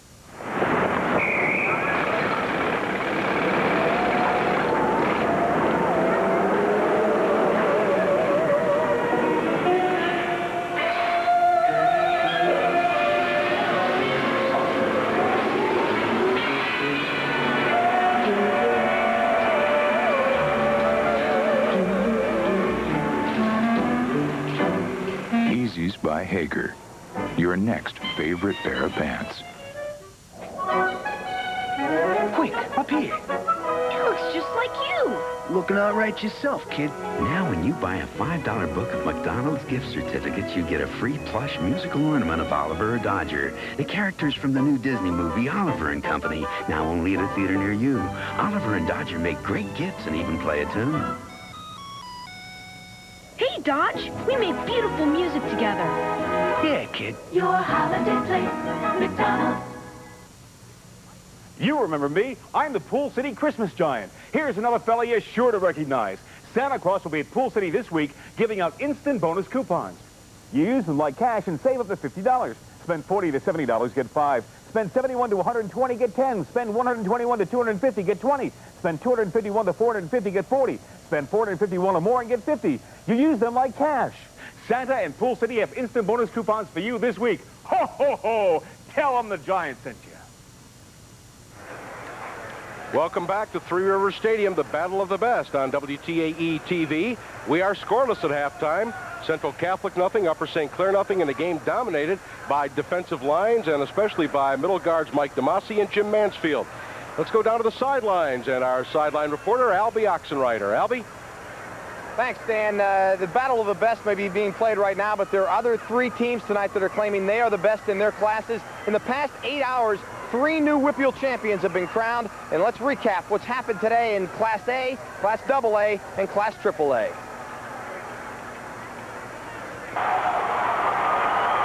Today's first game was at 11:30 a.m. Wilmington and Farrell played for the Single A title. It was a rematch of a game played earlier this year when Wilmington won easily. But this game was different. It was Farrell who scored first. Greg Grand to Dave Doobie with a 10-yard touchdown pass, and with the point after, it was 7-0 Steelers. Wilmington tied the game just before halftime. Watch this pass from Jason Sarmagaza to a wide-open Jerome Moore. It's goodnight Mona as he goes 62 yards, and with the extra point, we're all tied up at 7-7. It stayed tied until the final moments. With just over a minute left, Paul Johnson kicks this 28-yard field goal, and Wilmington beats Farrell 10-7. I was just feeling great, you know. I was thankful for for Coach Brownlee letting me try it again, you know, and I've got to thank, you know, everybody on the offense. You know, they had faith in me, and I had faith in them, and it all worked out really well. Today's AA title game was played at 2:15. It was Center against Steel Valley. This is the final play of the third quarter. Center's back to punt, but the kick is shanked. That gave Steel Valley great field position, and they took advantage. One play later, first play of the fourth quarter, the Ironmen turned it into 6. Orlando Doolin goes over left tackle. It's a 16-yard touchdown, and Steel Valley goes on to win the AA championship with a 6-0 win over Center. Oh, I think we're going to go in the locker room right now and experience a closeness that they'll never experience or have a very tough time experiencing again. And then there's Aliquippa, maybe the state's best team in any class. This evening in the AAA final, the Quips had an easy time with Blackhawk. Watch Aliquippa's Eric Billingsley go to work, changes direction, and scores the first of 2 touchdowns on the night. 22-0 Quips after the extra point. Then watch Billingsley on this play. No way you're going to catch him after he breaks a pack of tackles. Then he breaks loose for 74 yards. It's another Aliquippa touchdown, and they roll to a victory in the AAA final. Billingsley with 2 big touchdowns. Blackhawks scored a touchdown late in the game to pull within 29 points, but Aliquippa was just too tough tonight as they win the AAA final, and they head to the state playoffs undefeated. It feels great. I mean, it's the first time I've ever been in the playoffs. You know, it feels great. Yeah. Congratulations to Aliquippa, Steel Valley, and Wilmington, all WPIAL champions tonight. Now, that's a story about the players on the field, but they're not the only champions on this field. That's right. We have students on the field. They've taken the field. The Upper St. Clair Panther Marching Band now performing its halftime show. Jim Bennett is the band director. 100 playing members, 7 majorettes, 24 color guards, 8 rifle carriers, and 42 Pantherettes. They've just finished Got Rhythm, and now they've got a program of Twist and Shout, Studio, and Money Money.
Now we are going to leave the field for just a moment, and we are going to go back to WPIAL 4 News Studios with Sheila Highland for a news brief. Sheila? Tonight on WPIAL 4 News. Good evening and welcome to the halftime edition of WPIAL 4 News. It's the lull before what could be the busiest travel day of the year.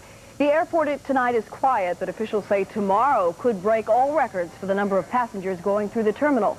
The reason? Pre-Thanksgiving travel was spread out over several days, but it seems everyone wants to return tomorrow. And speaking of crowds, there was quite a crowd downtown this morning for the 8th annual Celebrate the Season parade. 11 WPIAL personalities were featured on the Channel 4 Bundle Up float. The weather was great, which made it a very nice day for all those participating. The parade featured dozens of marching bands, giant balloons, and clowns. While this may have been a day to celebrate the season, for some it was a long, tough day of work, especially for workers at Indiana County Christmas tree farms. This is the weekend when thousands of trees are shipped to Christmas tree sellers throughout the East. By the way, prices this year will be about the same as last year. The county crime lab says at least 6 people who died of drug overdoses in the past 2 months had traces of the deadly designer drug China White in their systems. Tests have taken several weeks because it takes so little of the drug to kill.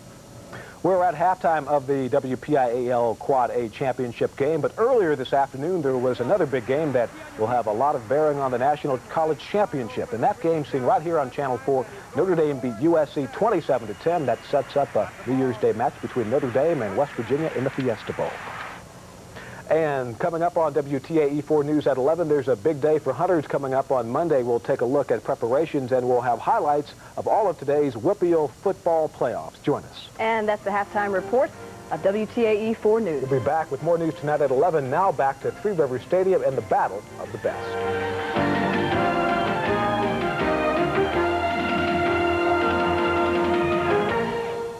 Panther band is still playing. We're back in time to catch the final notes. Let's listen in.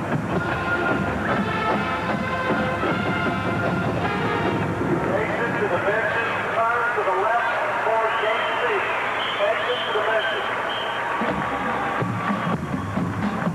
All right, that was the Panther band, and they are now getting ready to march off the field. They're 100 members strong, and you know it's really rewarding is to see the exposure they're getting this evening when they work so hard throughout the whole year. And of course, they're not making headlines in the sports section on weekend nights and days. And this evening, they are getting exposure at Three Rivers Stadium where the crowd is cheering them on. And I must say, the people are applauding on both sides of the stadium because they have given us some fine musical works this evening.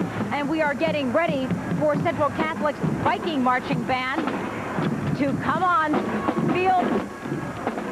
They're standing by.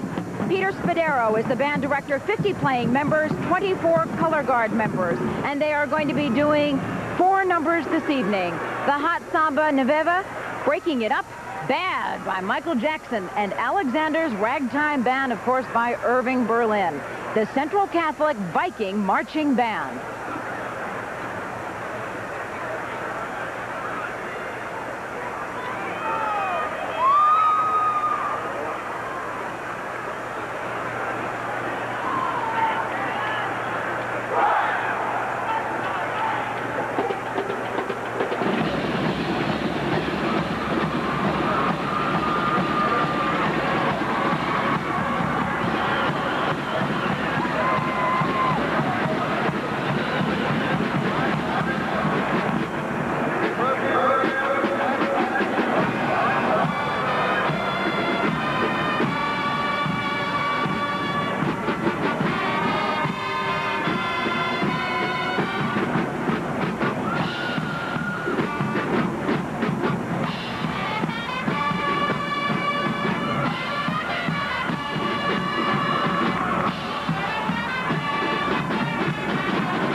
You know, Central Catholic also has a strong family tradition. And also joining us this evening, Nora and Jim Hanley. And you have put how many sons through Central? 4.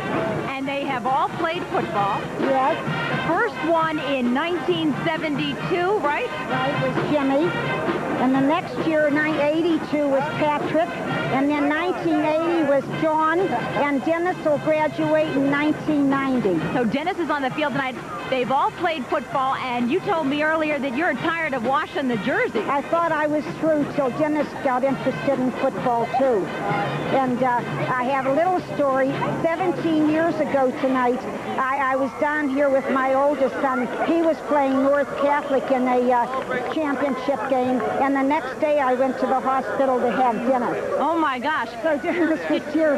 Dad, you've been watching these games for many years now. Did you give any advice tonight?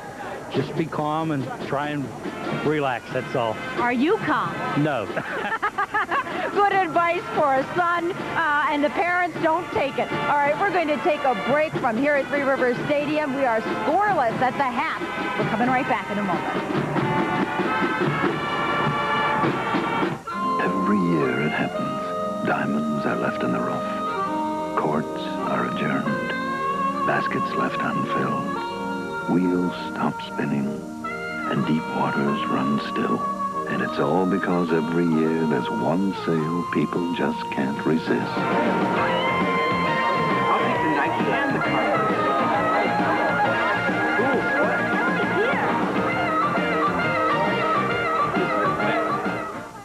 She's one of the best-known women on television, and for the past 12 years, she's been getting up close and personal with the brightest stars in Hollywood. I danced in a cage. She is Barbara Walters, and to commemorate her 50th primetime special, we're turning the tables on America's most famous interviewer. I am much happier sitting where you are.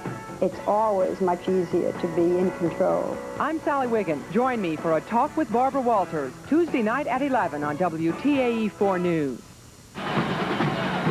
Welcome back to Three Rivers Stadium, the battle of the best. A scoreless tie between Central Catholic and Upper St. Clair. What we've got here is a pitching duel as good as Doug Graybeck against Dwight Gooden. A scoreless tie at halftime. Jack McCurry, the head coach of North Hills Free, joins us now. Jack, your analysis of the first half. Well, I think both teams are doing what they did throughout the season. They're playing good defense. St. Clair has a little edge now running the football. I think it's going to be a tight ball game, and a break might determine this ball game tonight. Well, you've been in a situation before. Now, Jim Render's team moves the ball up and down the field. It's still 0-0. What do you tell your team at halftime to keep them emotionally up for the second half? Well, you just tell them to maintain their poise, that they've been doing a lot of good things in the first half. If they continue to do that, then they'll be able to put one in. Jack, has anything surprised you in the first half, either something that did happen or didn't happen? No, they basically played the same type of game they did throughout the season. Mansfield is doing a tremendous job tonight on the defensive line for St. Clair, and so is Central's nose. So I think it's going to be a good second half. We have seen both teams try to trap tackles and ends. Do both teams have center traps where they can take advantage of the aggressiveness of the nose tackles? I think we might see a little more trapping. Central's not a trapping team, but St. Clair will trap with the big fullback inside. Because of defensive linemen made so many plays in the backfield, do you see him being double-teamed most of the second half? Well, what we did when we played Upper St. Clair was double-team Mansfield because of his aggressiveness and making penetration. Are you a bit surprised that Upper St. Clair has not tried to stretch the Central defense a little bit more, trying to get outside a bit more? I think Habib's doing a pretty good job at the outside. They might try a little more, but they're doing a pretty good job outside, and Felk is starting to establish something inside, and I think that'll help each other in the football game.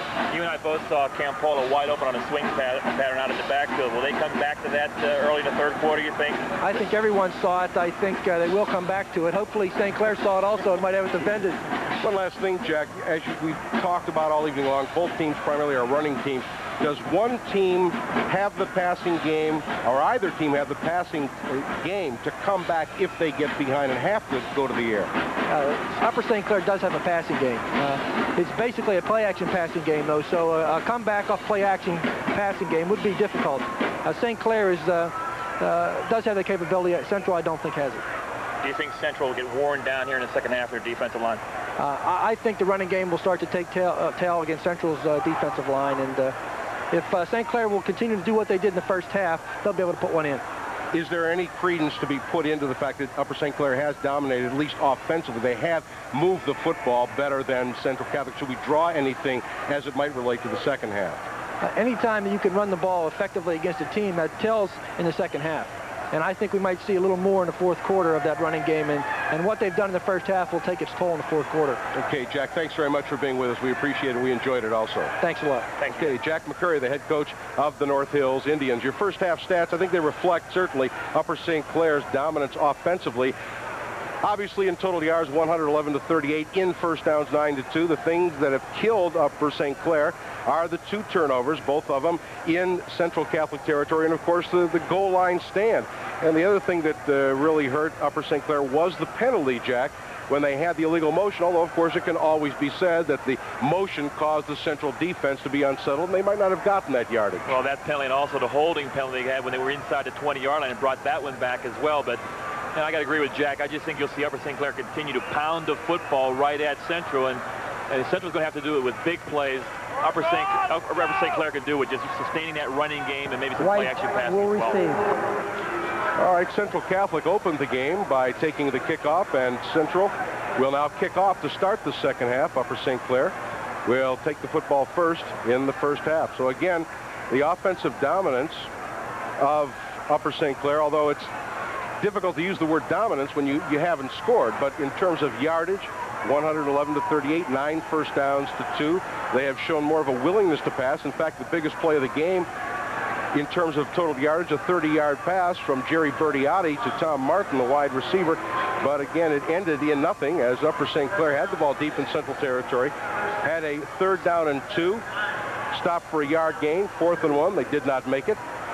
Sustained the field goal. It would have been a 30-yard field goal. And well, here we see an interesting play.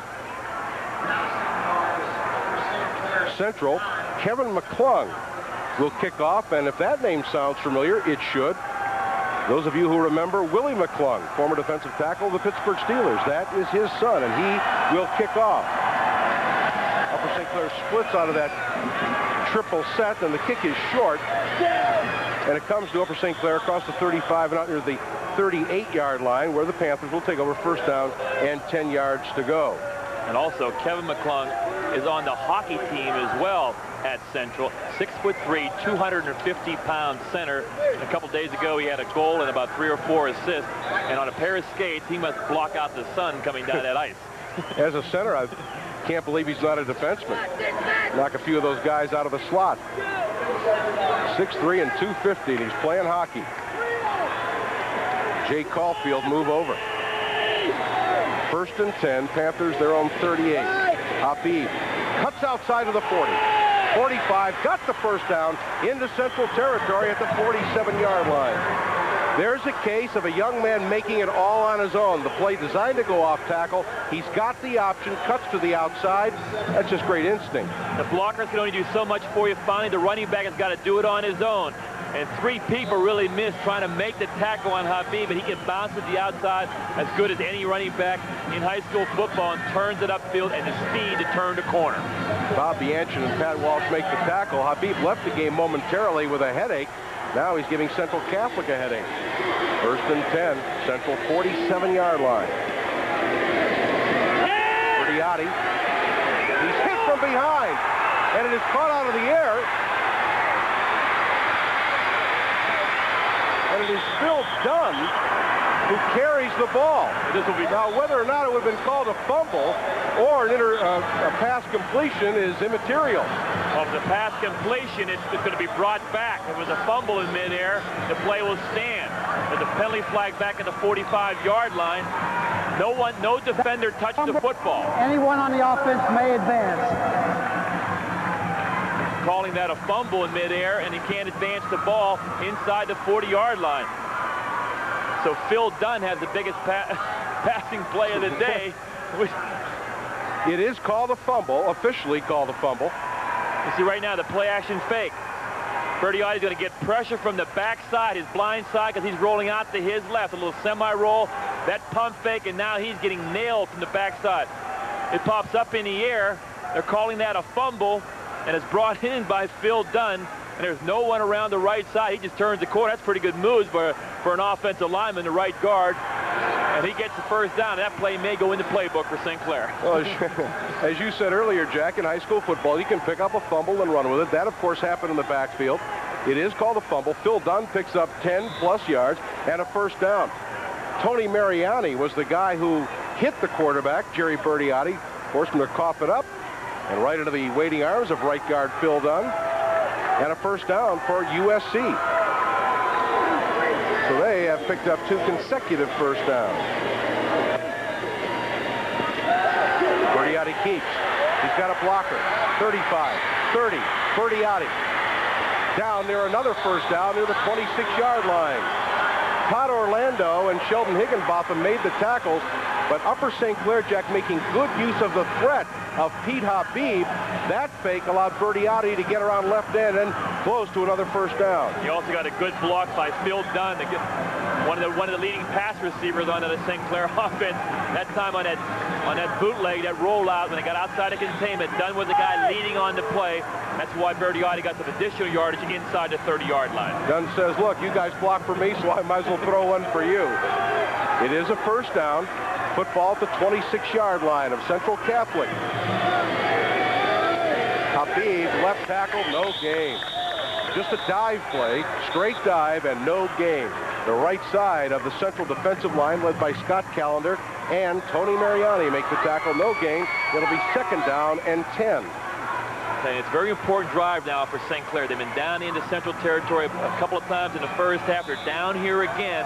They got to come away with some points. They've been stopped so many times. After a while, that can wear on you emotionally if you come down and drive the football again and come away with 0 points. Well, you look at these Warriors and realize they're 17 years old.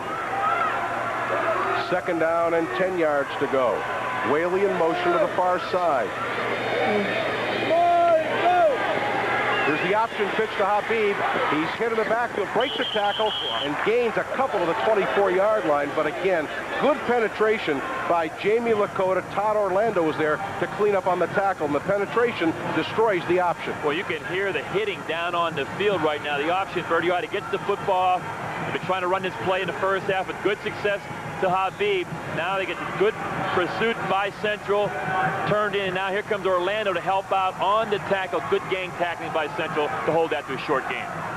Well, the Panthers have been here before, deep in Central territory, but they now face a third down and 8. Split backs, slot left. Wheelie in motion near side. Straight drop back. Bertiotti is hit. He flings it away. That is an incomplete pass. Just any shovel pass in the backfield is a pass. So it is called a forward pass. No loss on the play. It'll be 4th and 8. Scott Callender, the big rush on Jerry Bertiotti. Well, I tell you, they're trying to set up a screen, but you got to block somebody at the line of scrimmage. It's a good call by the official. It's an incomplete pass, a smart play. I'll tell you what, your coaches on the sidelines can skip a beat right now, but it went for an incomplete pass. Now the first field goal attempt of the game, and it'll be a long one. A 41-yard field goal attempt. Jeff Mascaro, he has hit on 3 this year. Kick is up, and it's going to be well short. And so the first scoring opportunity of the game. The field goal attempt falls shy, and Central will take over on downs after Upper St. Clair again marches to scoring territory. 8:42 to go in the third quarter. The score, Central nothing, Upper St. Clair nothing. This is the Battle of the Best on WPIAL TV.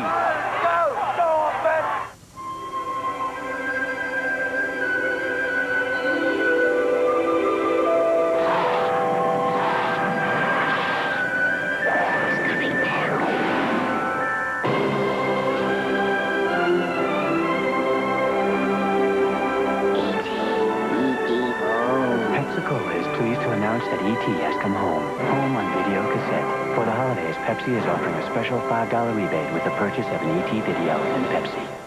This is a medicine shop pharmacy. Unusual, aren't they? That's because they specialize primarily in prescriptions. You won't find any toys or potato chips. Instead, you'll find pharmacies dedicated exclusively to your good health. The medicine shops offer personalized service and everyday low prices. We want to be more than your family pharmacy. We want to be friends of the family. Visit your neighborhood medicine shop and save on everything you'll need to keep your family healthy this winter. There have been dramatic changes in transmission design, and marriage with computer technology has changed the way they're repaired. Scuro Transmission has kept pace with these changes and offers expert service, as it has for 40 years, to thousands of satisfied customers. Scuro employs the largest staff of trained technicians in the area, and their combined knowledge assures you the best service available. Check the yellow pages for our 6 locations. High-tech design has changed transmission repair, and at Scuro, we're ready for it. This is as close as we've gotten to any kind of a score. Really, this wasn't very close. He got really underneath this ball a lot, just popped it up in the air and barely got to the end zone, and no chance of getting a good field goal.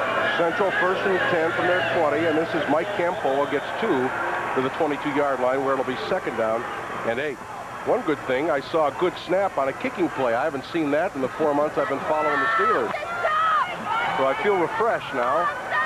The ball was right there. The ball was down. We got to realize, number one, it's a long way, and also this goalpost being about 6 feet, narrower than normal for a high school football game. Awfully tough to get a field goal unless you're down in close. And that's a long field goal, of course, for a high school youngster, 41 yards. 2nd down, the inside handoff to Hanley, the fullback. He only gets a yard to the 23, where it'll be 3rd down and 7. Of course, we've had a doubleheader on WTAE TV today, and a similarity in that this afternoon at 3:30, it was Notre Dame, a Catholic institution, against a team with the initials USC. Here we are, Central Catholic against USC, Upper St. Clair. And the Vikings, of course, are hoping for a repeat performance, as Notre Dame, in case you have not heard, won that ball game against Southern California to further cement their #1 ranking. 3rd down and 7. Here's the counter handoff to Turner. Around the right side to the 25-26, but short of the 1st down. Morris Turner, the wide receiver, gets 3, but short of the 1st down. Phil Dunn, inside linebacker, who has a 10-yard run to his credit, makes the tackle, and Turner, who is the punter for Central Catholic, comes up limping. That could obviously have a distinct effect on this game. Tom Martin, back deep, along with Pete Habib. Kick is short, fair catch called for and taken at the 46-yard line by Pete Habib. So once again, Upper St. Clair will start in Central Territory. 7:02 to play in the 3rd quarter. We remain scoreless. And now for another WPIAL flashback.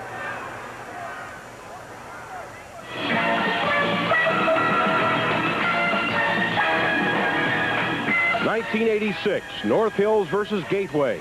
North Hills goes for a 2-point conversion to win on the last play of the game, but Gateway's Todd Washington intercepts the pass. Gateway holds on to upset the Indians 7-6 for the championship. We're not a company, but no company has more pride in what they do, or more pride in how well they do it. We offer you a meaningful and fulfilling future, one that goes far beyond the ordinary, one that brings with it the respect and admiration of Americans everywhere. We're not a company, we're your country. We're the Air Force, the Marines, the Army, the Navy. We're the Armed Forces. It's a great place to start. The man on the left has a car with plush interior, European styling, room for 5. The man on the right has all that too, plus front-wheel drive. But one big difference between these 2 cars is that the man on the left is still paying for his. The affordable Hyundai Excel, just $54.99. Hyundai, cars that make sense. Right now, factory-to-dealer cash incentives can save you up to $500 on a new Excel. Growing businesses have a lot to go through. So Mellon Bank is rolling out ideas like Business Bank by phone to keep things running smoothly 15 hours a day, 7 days a week. A business advice hotline to steer you right. And 7 and 28-day time deposits to get more out of your company's funds. And with Mellon going further for you, who knows how far you can go. Call Mellon. We'll get your business moving. Mellon does what it takes. Probably shouldn't be all that surprised at the score, because Upper St. Clair has not a lot of point in their last 3 games, and Central Catholic had 4 shutouts during the season. So here we are, scoreless tie, 7:02 to play, 3rd quarter. Upper St. Clair, though, in good field position at the Central Catholic 46-yard line. Wheelie in motion. Habib fumbles the pitch. Martin picks it up. He can advance. He breaks a tackle. He's to the 40. The 35, and he's got a first down at the 31-yard line. Jason McGorky finally made the tackle on a play that could have lost 20. It gains 10 and a first down. Right now, Upper St. Clair, the previous drive, they have a fumble in midair. That's taken by one of the linemen for good yardage, and now Habib just drops the pitch. The pitch going out to the right side. Here comes Central trying to get the football.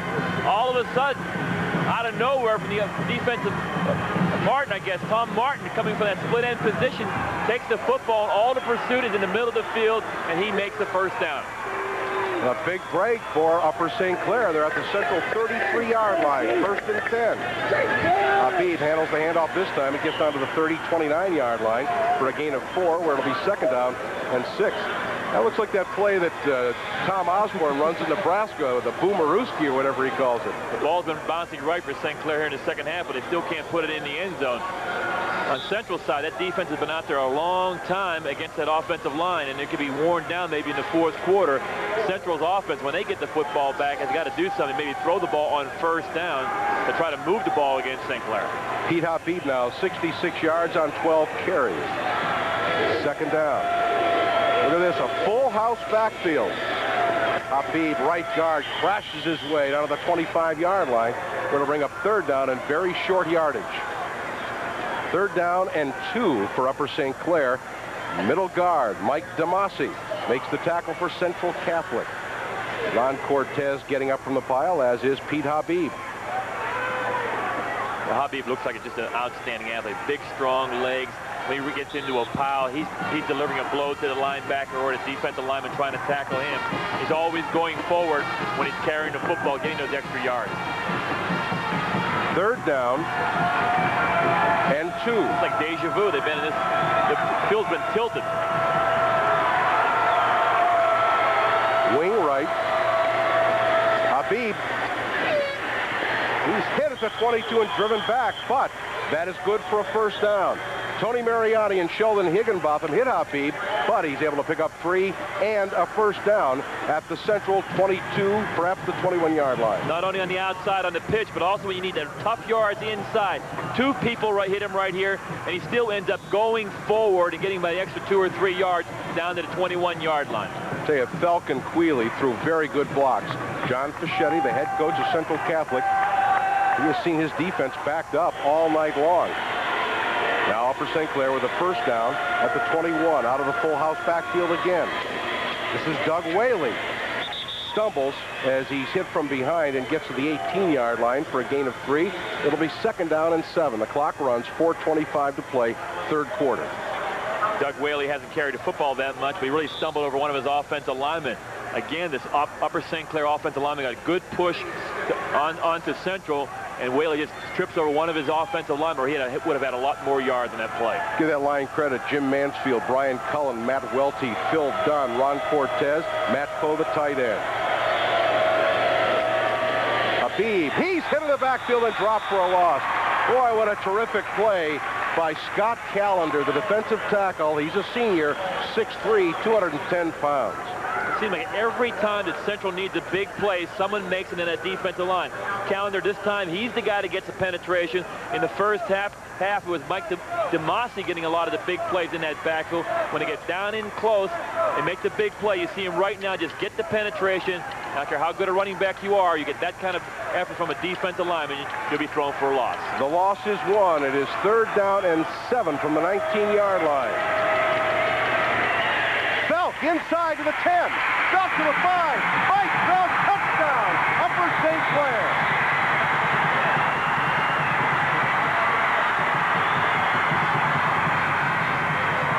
Third down and long. They're thinking throw the football. They're thinking Habib. Give the football to the fullback right up the middle.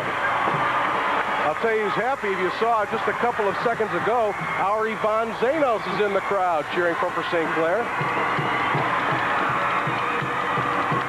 It seems like it's going to be a matter of time against that Central defense. They're going to pop a big play. Habib almost did it a couple of times. This time the guy Felk, who doesn't carry the ball as much as Habib, kind of Kind of gets lost in that offense sometime, but he made the big play here for the touchdown. Well, although Habib did not carry, nor did he throw a block, his mere presence in the lineup helped set that up. Mascara to attempt the extra point. Kick is up. And the kick is good. So after we had played some 33 minutes of scoreless football, we finally have a score on the board. 3:17 left to play in the third quarter. The score, Upper St. Clair 7, Central Catholic nothing. This is the Battle of the Best on WPIAL TV. Every year it happens. Diamonds are left in the rough. Courts are adjourned. Baskets left unfilled. Wheels stop spinning. And deep waters run still. And it's all because every year there's one sale people just can't resist. I'll take the Nike and the Converse.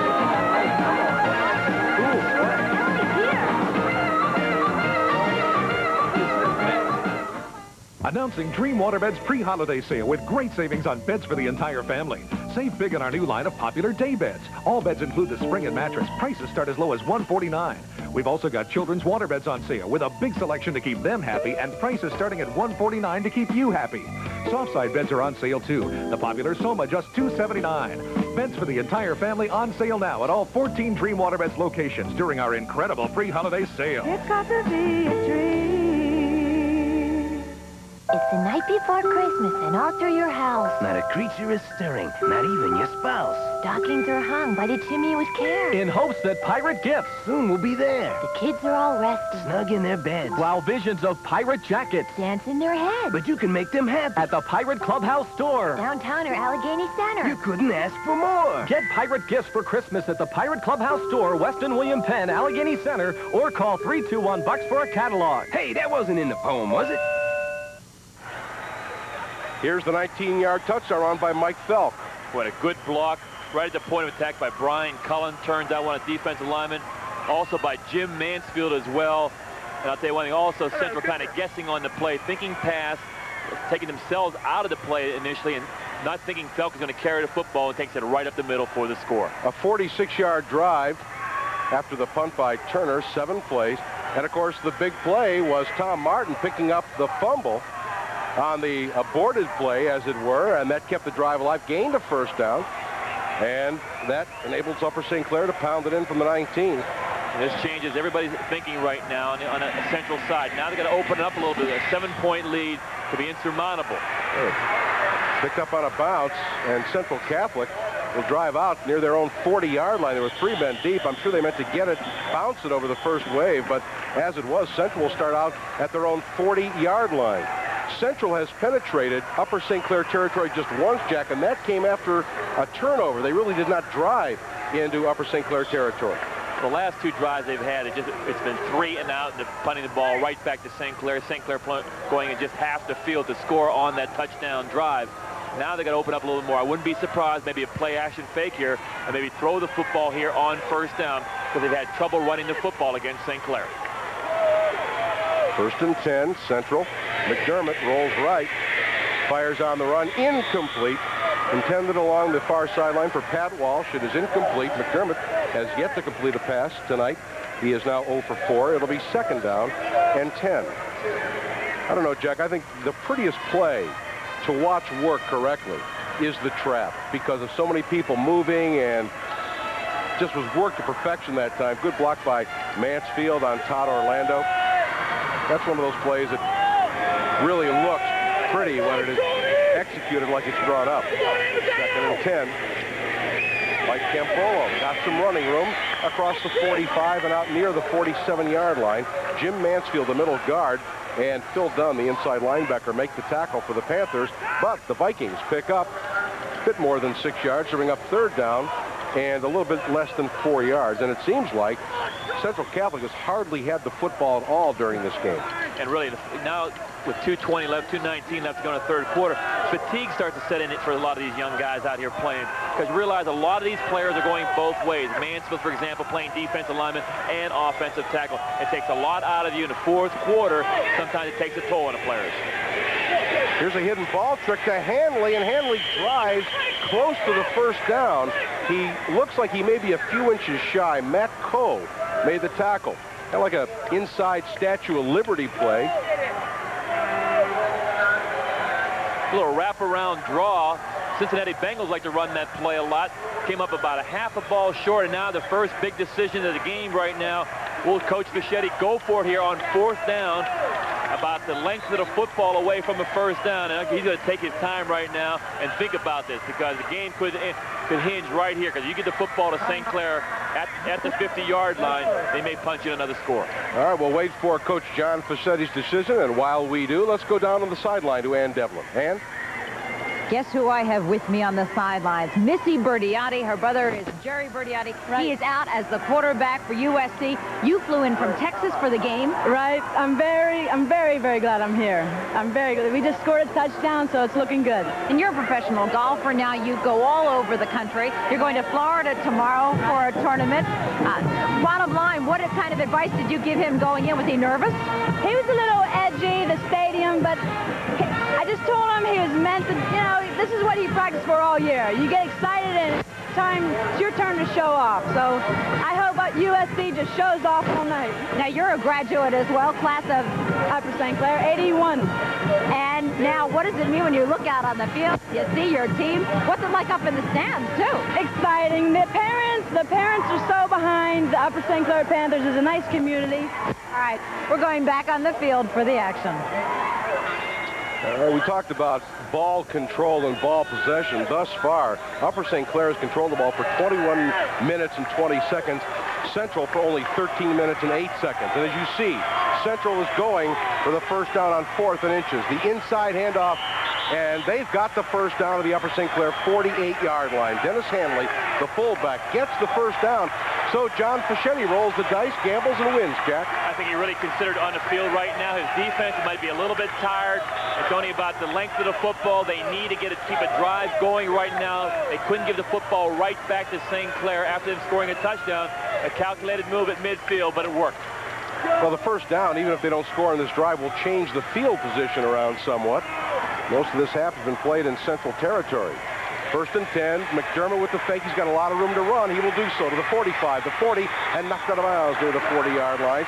Phil Dunn knocked him out of bounds, but quarterback Ron McDermott picks up nice yardage for the Vikings down to the 41-yard line, where it'll be 2nd down and 3. And Todd Orlando puts a good block downfield, number 51 right here to get McDermott a little more yardage. We talked about him on defense as a linebacker, now playing left guard, puts a key block and a good run by McDermott.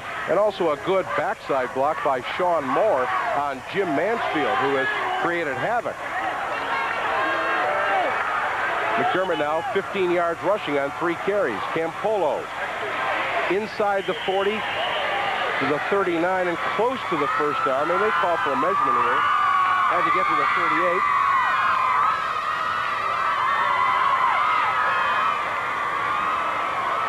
Maybe just a little bit short. He just kept his legs driving to try to get the additional yards for the first down. But right now, Central's a little different team offensively.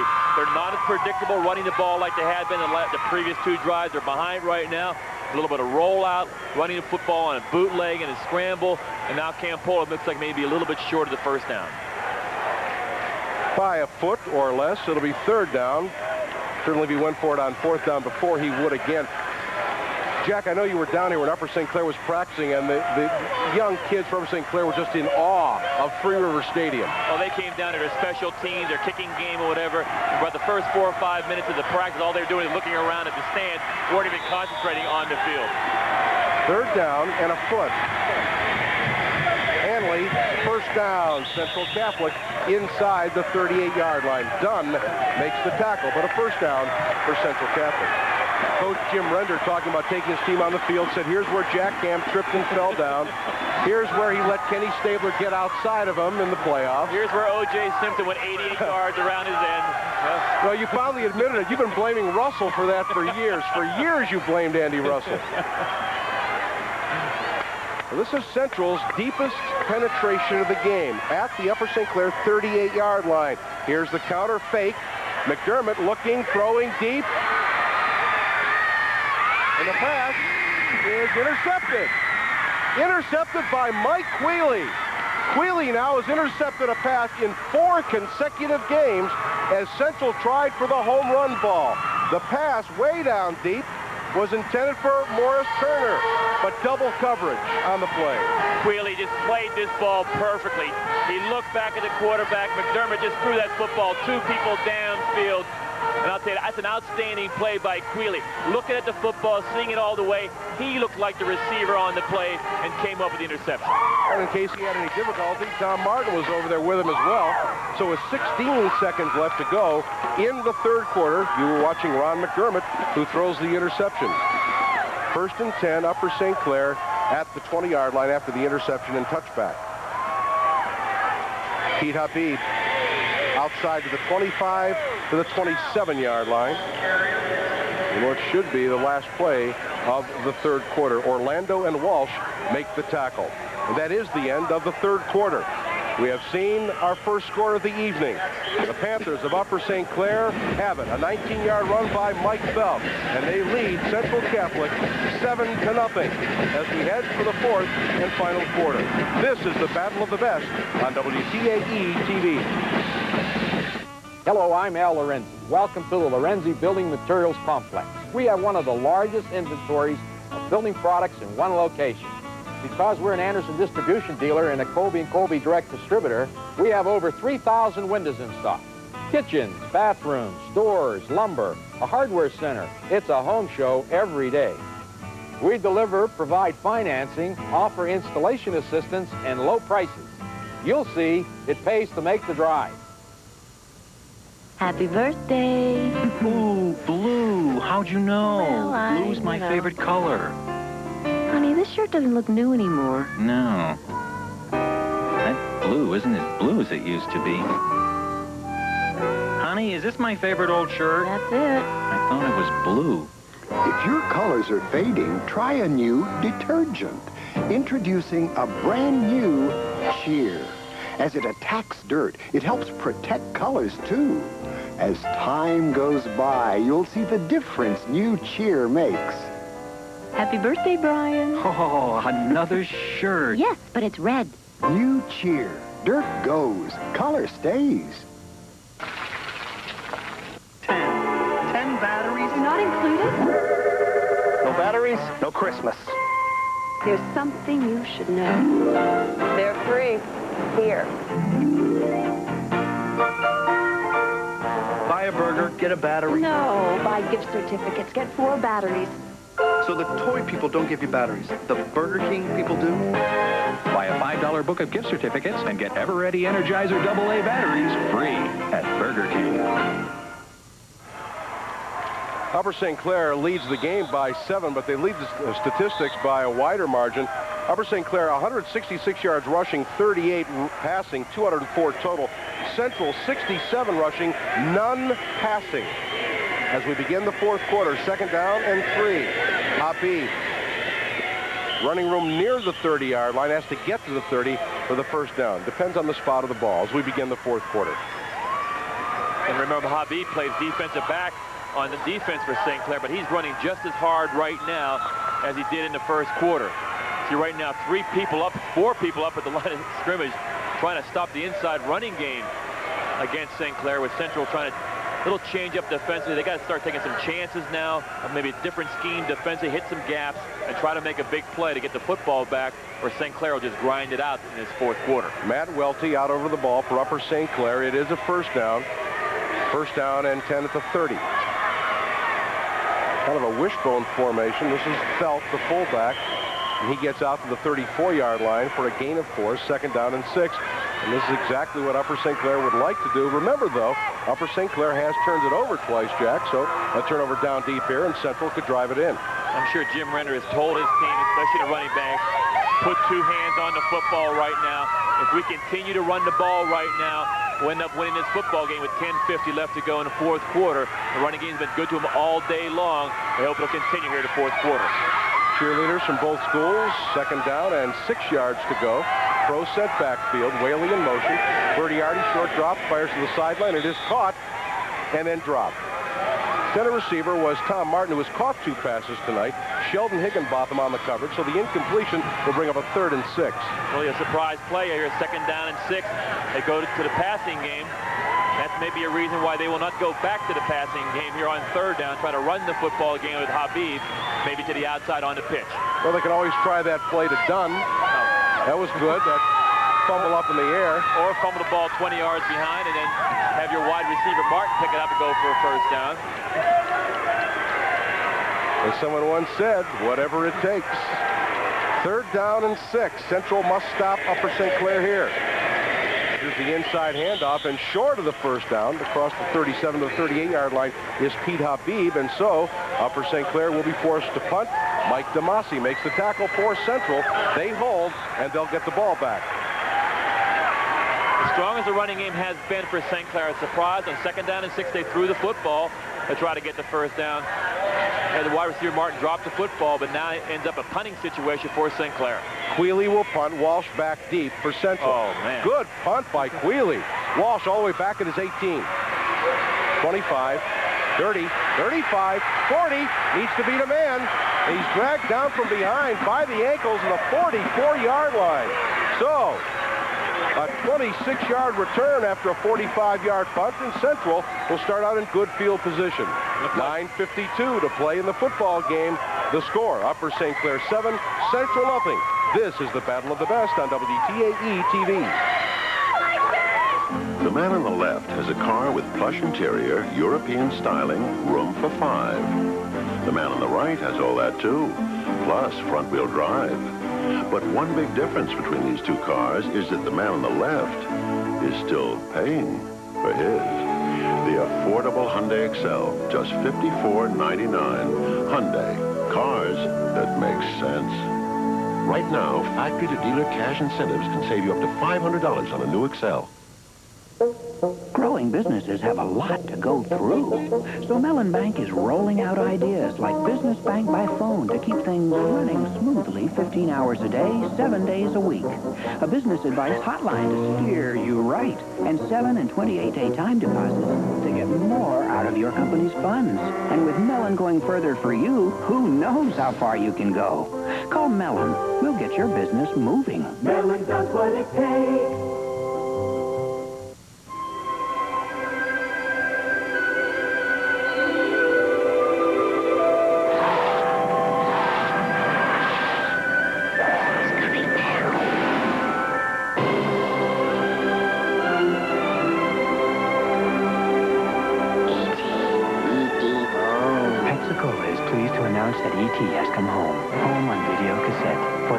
Pepsi is offering a special $5 rebate with the purchase of an ET video and Pepsi.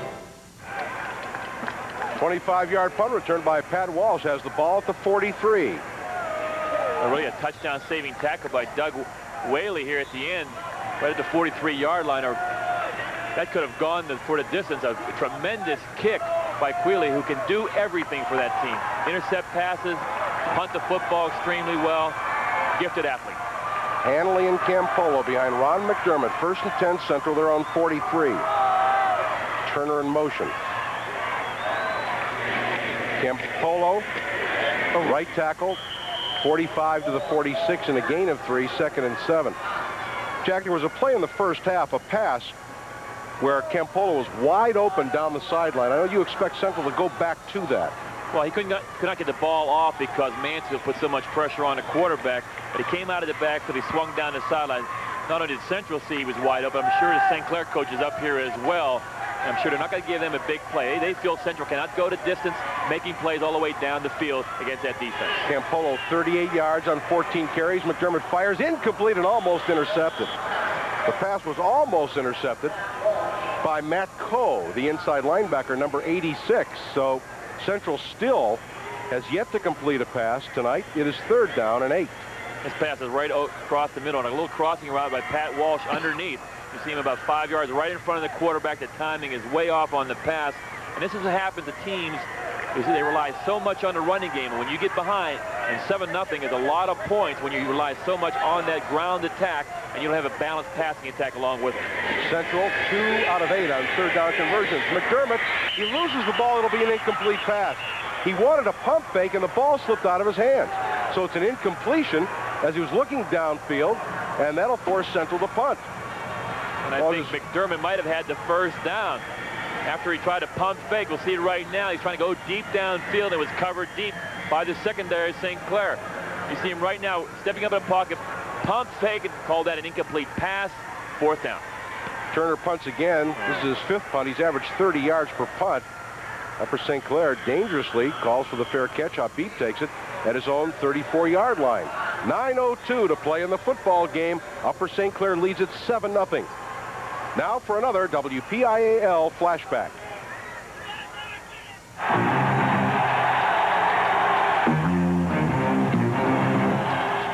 (1987) North Hills versus Mount Lebanon. North Hills quarterback Greg Morris hits Dwayne Hitchcock for an 18-yard touchdown to give North Hills all the points they'd need. The Indians cruise 21-0. Every year it happens. Diamonds are left in the rough. Courts are adjourned. Baskets left unfilled. Wheels stop spinning. And deep waters run still. And it's all because every year there's one sale people just can't resist. I'll take the Nike and the Converse.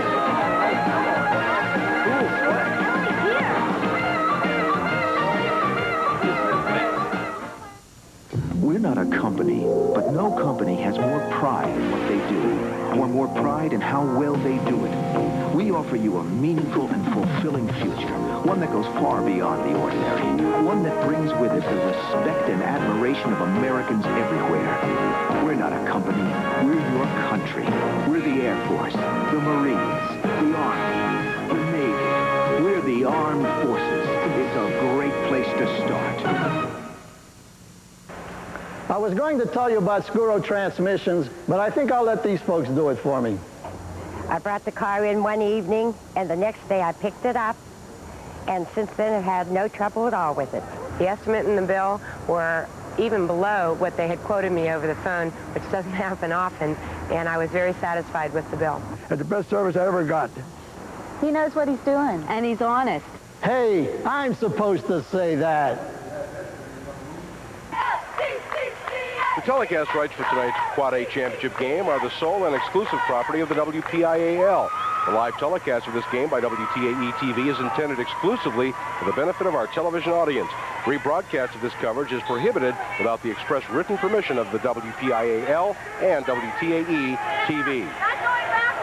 21,257 fans here for all 4 games that began this morning at 11:30. Inside handoff to the fullback. And Felk gets a couple across the 35 to the 36. DeMasi made the initial hit on the play with help from Jason Nagorski. See DeMasi now just coming up the field, slipping the blocker. He's had an outstanding game for Central. DeMasi coming off the block like that, just splitting the offensive lineman and getting in the backfield for about the 5th or 6th time this evening. Pete Habib on the evening, 19 carries, 86 yards. Mike Felk, 13 carries, 78 yards. A pretty good 1-2 punch. Operating out of the eye on 2nd down and 9. This is Habib. 40, 45. And Pete Habib is into Central territory. He goes with a 100-yard mark on the run. Todd Orlando makes the tackle. But Pete Habib picking up big yardage for a 1st down for the Upper St. Clair Panthers. We may have seen the last of the passing game from St. Clair in this football game. Just a toss to the outside. A good lead block there by Doug Whaley and also Mike Felk. And all the rest is done all by Habib. Splits the defenders right here and just continues up the field. Arm tackles won't bring this running back down. 190 pounds, very strong. 103 yards for Pete Habib. 1st and 10, USC at the 47-yard line of Central.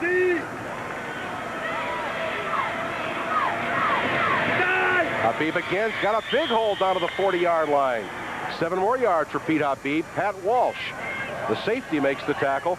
Jack, I'm wondering if we're beginning to see the effects of fatigue on Central's defense. And also just the offensive line just making huge holes for Habib right now. What makes him such an outstanding back, he can get those hard yards inside, and no one defender has brought him down this evening here in the championship game. And he's only a junior. 2nd down and 3.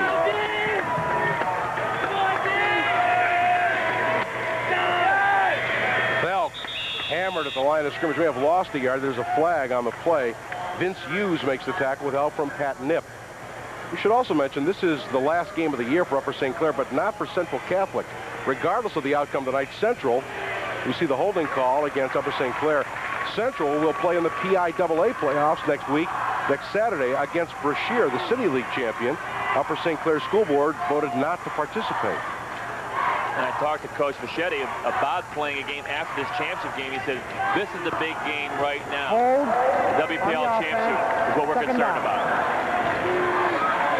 So you can see the hold inside. The play they're running right now is Habib to the outside, Felk up the middle. It's a massive body. It looks like a takedown right there, but one of the offensive linemen. Official right there through the flag. Good call. Trying to hold, I think, Mike Damasi.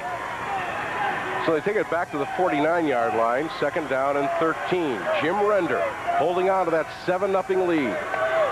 Quealy short motion to the outside. Habib hit in the backfield. He's going to be dropped for a loss at the 47-yard line.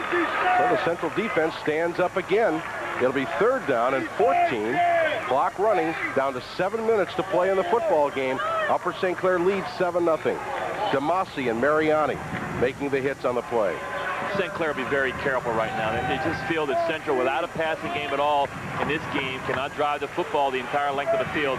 The ball at the 50, they got to punt the football away of at least 80 yards for Central to go. Third down and 14. Jerry Buriotti, the quarterback. He's rushed. He's hit. He stays on his feet. And finally, Buriotti is brought down. What a great athletic maneuver by Jerry Buriotti. I'll tell you one thing, discretion sometimes. He took a tremendous amount of hits here, but he just would not go down. He's getting pressure from all over the place. People from the backside. He's stumbling, and good athletic ability just would not go down. Vince Yost trying to find help out on the play. It took 3 or 4 people, and Mike Damasi also there hustling on the play to finally bring down Buriotti. Nagorski and Mariani were the first two there. They missed him. Pat Walsh back deep. Quealy to punt. Last time a 45-yarder. This one not as deep. Central will let it go, and Upper St. Clair will down it at the 22-yard line. A 34-yard punt. No return. This may be the last chance for Central. 5:44 to play. Upper St. Clair 7. The Central Catholic Vikings nothing. This is the Battle of the Best on WTAE TV. Quick, up here.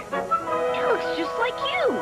Looking all right yourself, kid. Now, when you buy a $5 book of McDonald's gift certificates, you get a free plush musical ornament of Oliver or Dodger. The characters from the new Disney movie, Oliver and Company, now only at a theater near you. Oliver and Dodger make great gifts and even play a tune. Hey, Dodge, we made beautiful music together. Yeah, kid. Your holiday place, McDonald's. Falling asleep should never be an uncomfortable experience. It's the only time we get the rest we really deserve. So why sleep on one of those ordinary mattresses when you can get total comfort on the new Aqua Health soft-sided mattress by Wavecrest? This standard bedding design will complement any decor, yours or ours. And Dream Waterbeds has the most complete line of bedroom furnishings. So come into Dream Waterbeds today and save $50 on the Aqua Health, the new generation of waterbed, only at Dream Waterbeds. It's got to be a dream. If you think puppets are just for kids, you haven't seen the puppet exhibit at the Pittsburgh Children's Museum. Hi, I'm Lynn Cullen, and you'll find new puppets to thrill you and old puppets to stir your memories. Who can forget Mr. Moose and Bunny Rabbit or King Friday in the cast of Mr. Rogers' Neighborhood? And celebrity puppets are always popping in for a visit. Puppet lovers of all ages will find lots to see and do at the puppet exhibit at the Pittsburgh Children's Museum. 5:44 to play, and Central Catholic 78 yards away from tying or perhaps going ahead in this football game. Plays run from scrimmage. Upper St. Clair 53, Central only 32. First and 10, Central their own 22. McDermott in the flat, intended for Pat Walsh. Overthrown. Whaley on the coverage. Second down and 10. Central still looking for their first completion of the night, 0 for 8. Well, they had Morris Turner, number 83, lined up as a wide receiver, and Pat Welsh in the slot. Pat Welsh came out and went into the flat. Turner trying to take the deep people downfield on a fly pattern, but the ball just was not there. The two quick strike players on the Central team are Turner and Campolo. And they want to try to get the football to him. 2nd down and 10. Reverse and a fake reverse. Campolo keeps, gets outside 25 and dragged out of bounds at the 27-yard line. Chris Cardello knocked him out of bounds. Cardello has an interception tonight for the Panthers. It's a gain of 5. It'll bring up 3rd and 5. Another play the Cincinnati Bengals love to use, that fake reverse. Campolo trying to stay in bounds and trying to get the first down right here. And I'm sure St. Clair and Coach Jim Render is telling his players, don't take any fakes, play deep, play that deep zone, do not let any big plays downfield. Campolo came up about 3 or 4 yards short of the first down. They're going to give him a 7-yard gain to the 29, so it's 3rd down and 3. Clock stop, 5:35 to play. Campolo in motion. Whistle. Well, I'll tell you what, that was a flinch. I'm not even sure he moved on the play. One of the offensive linemen, number 66, Keith Moore, he just edged up forward a little bit, and the official right there blew the whistle through the flag. And this is a big penalty against Central because it makes it 3rd down and 8 or 9 for them right now. Now a rollout or whatever, quarterback running with the football won't get the first down for them. They've got to throw the football upfield. They've been unsuccessful for the entire game trying to do that. Good point, Jack. 3rd and 3. They certainly have the wherewithal to do it, but 3rd and 8, different story. Pass over the middle, and is caught by Pat Walsh at the 33-yard line and very close to the first down. Phil Dunn makes the tackle. This is an outstanding catch by Pat Walsh. McDermott just turns around and fires his football. He makes a great catch, and he's getting tackled at the same time and by Phil Dunn. And he just comes down, and with the catch, it looks like a first down for Central. It is by half a yard, just outside the 32-yard line. So quarterback Ron McDermott off the schneid as he completes his first pass. He's 1 for 9, and Central keeps the football. Clock running, 5:07 to play in the game. McDermott straight drop. Got a lot of room to run if he can get away, but he cannot. Dragged down to the 27-yard line by Jim Mansfield. Another big play in the backfield by the senior. You see him using his hands on the offensive lineman to get away from him. He gets his hands underneath the shoulder pads, and now he just accelerates to the quarterback and with one hand brings down Ron McDermott. Outstanding pass rush by Jim Mansfield. And had McDermott been able to get away, Jack, he had a good 10 to 15 yards running room straight up the middle of the field. Now Central in a very untenable situation, 2nd and 15. The clock running, 4:25 to play. Wing left, McDermott under pressure, throws it up in the air and up for grabs. It is incomplete. And a flag is down. Mike Whaley knocks it away. If interference is called, it will not be on Whaley. I believe Whaley may have hit the receiver on the play, Morris Turner. Whaley played the ball perfectly like a free safety should. The ball just was up in the air almost like a punt on the play. This will be a 15-yard penalty in high school football. It's not the point of the foul. It's a 15-yard penalty from the line of scrimmage. And that would give them a first down. It was 2nd and 15. The ball goes up in the air. Very difficult to tell. You're right. Wheely did not make pass interference. It was by number 88. Terry Hammonds, Jack. Number 3, Terry Hammonds. Well, that's a big penalty in the first down, or short of first down. He's got pass interference, automatic first down. Well, mark the football just outside the 41-yard line after the 15-yard penalty, automatic first down, and Central still alive, 4:16 to play in the football game. A double wing set up by Central. McDermott to throw. He's rushed by Mansfield again. He fires on the run, and it is incomplete. Intended for Hanley, and the ball batted up in the air by Dennis Hanley, and dangerously so because Phil Dunn, number 55, was there and in position to intercept. Incomplete, 2nd and 10. Clock stop, 4:09 to play. St. Clair on a 3-man rush, and Jim Mansfield's putting all kind of pressure on Ron McDermott, the quarterback. If you get that kind of pressure from 3 down linemen, the rest of the people can play pass defense in that secondary, and McDermott had to get rid of the football. Other thing is, too, Jack, on the last 2 passing attempts, Central has sent both its backs out into the pattern, so there's no back there to block on Mansfield if he breaks through, which he has repeatedly. To Walsh, a flanker screen. He's going to fire deep, and it is incomplete, broken up by Quealy, intended deep for Turner, and that was a legal pass. It was intended for Jared Sickett as Turner threw the pass. The ball was thrown laterally, and so therefore you can throw another pass. An official made the correct call initially. It was a lateral, and now Walsh is trying to throw the football downfield, but that secondary is up there, and number 44 is there again. Quayle trying to come out down with the interception, went through his hand, but good coverage by the secondary, a very alert secondary of Upper St. Clair. Problem with that play, of course, if you don't surprise the defense, you really have no chance of completing it, because on that play, Sickett was the only receiver out on the play, everybody covering him. 3rd down and 10. McDermott, he's hit, he fumbles.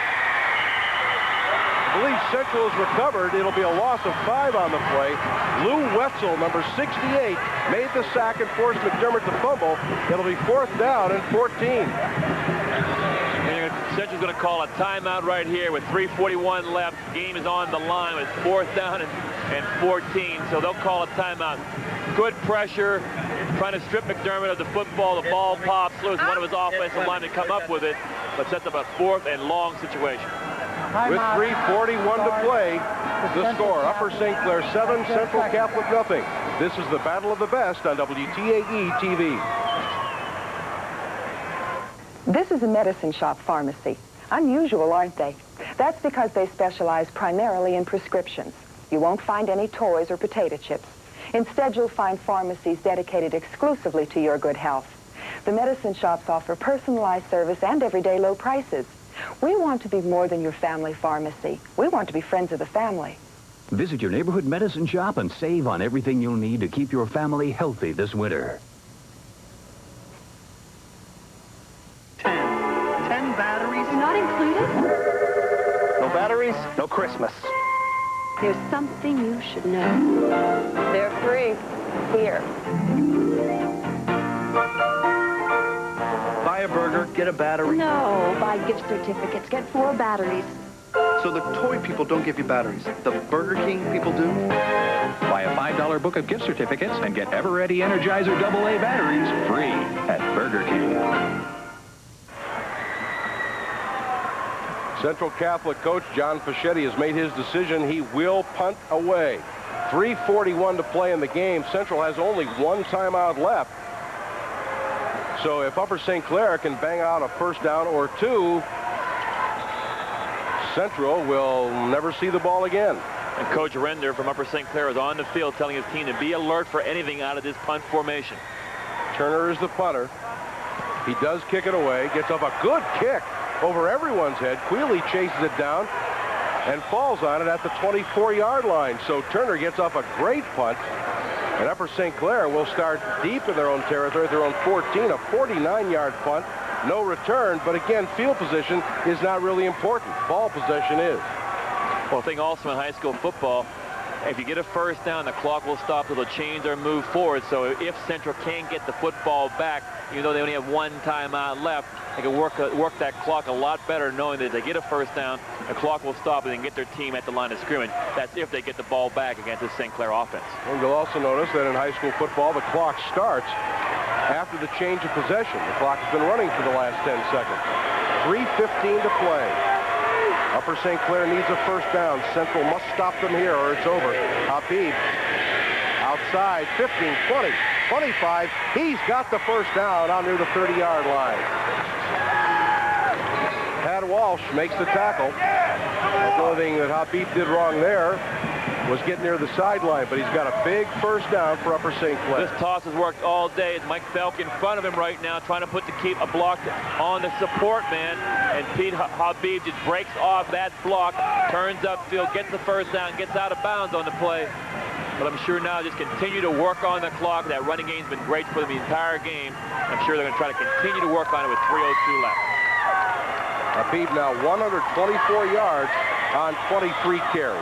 Leading ball carrier in the game. His partner, Mike Felk, close to 100 yards as well. Habib again to the far sideline. Yardage near the 35-yard line. Bob Bianchin and Tony Mariani make the tackle. Again, Habib ran out of bounds. Of course, he wants to stay in bounds at this point. I'm sure he's on his side over there by Jim Render, and the coaching staff is saying, you run that toss. I know you got 6 yards on the play, but turn it inside. Keep this clock going right now. First downs are important, but also got to keep the clock going. And remember, the Upper St. Clair defense had 3 shutouts in a row. They are now working on their 4th consecutive shutout. It's remarkable against the level of competition you face in the playoffs. 2nd and 4.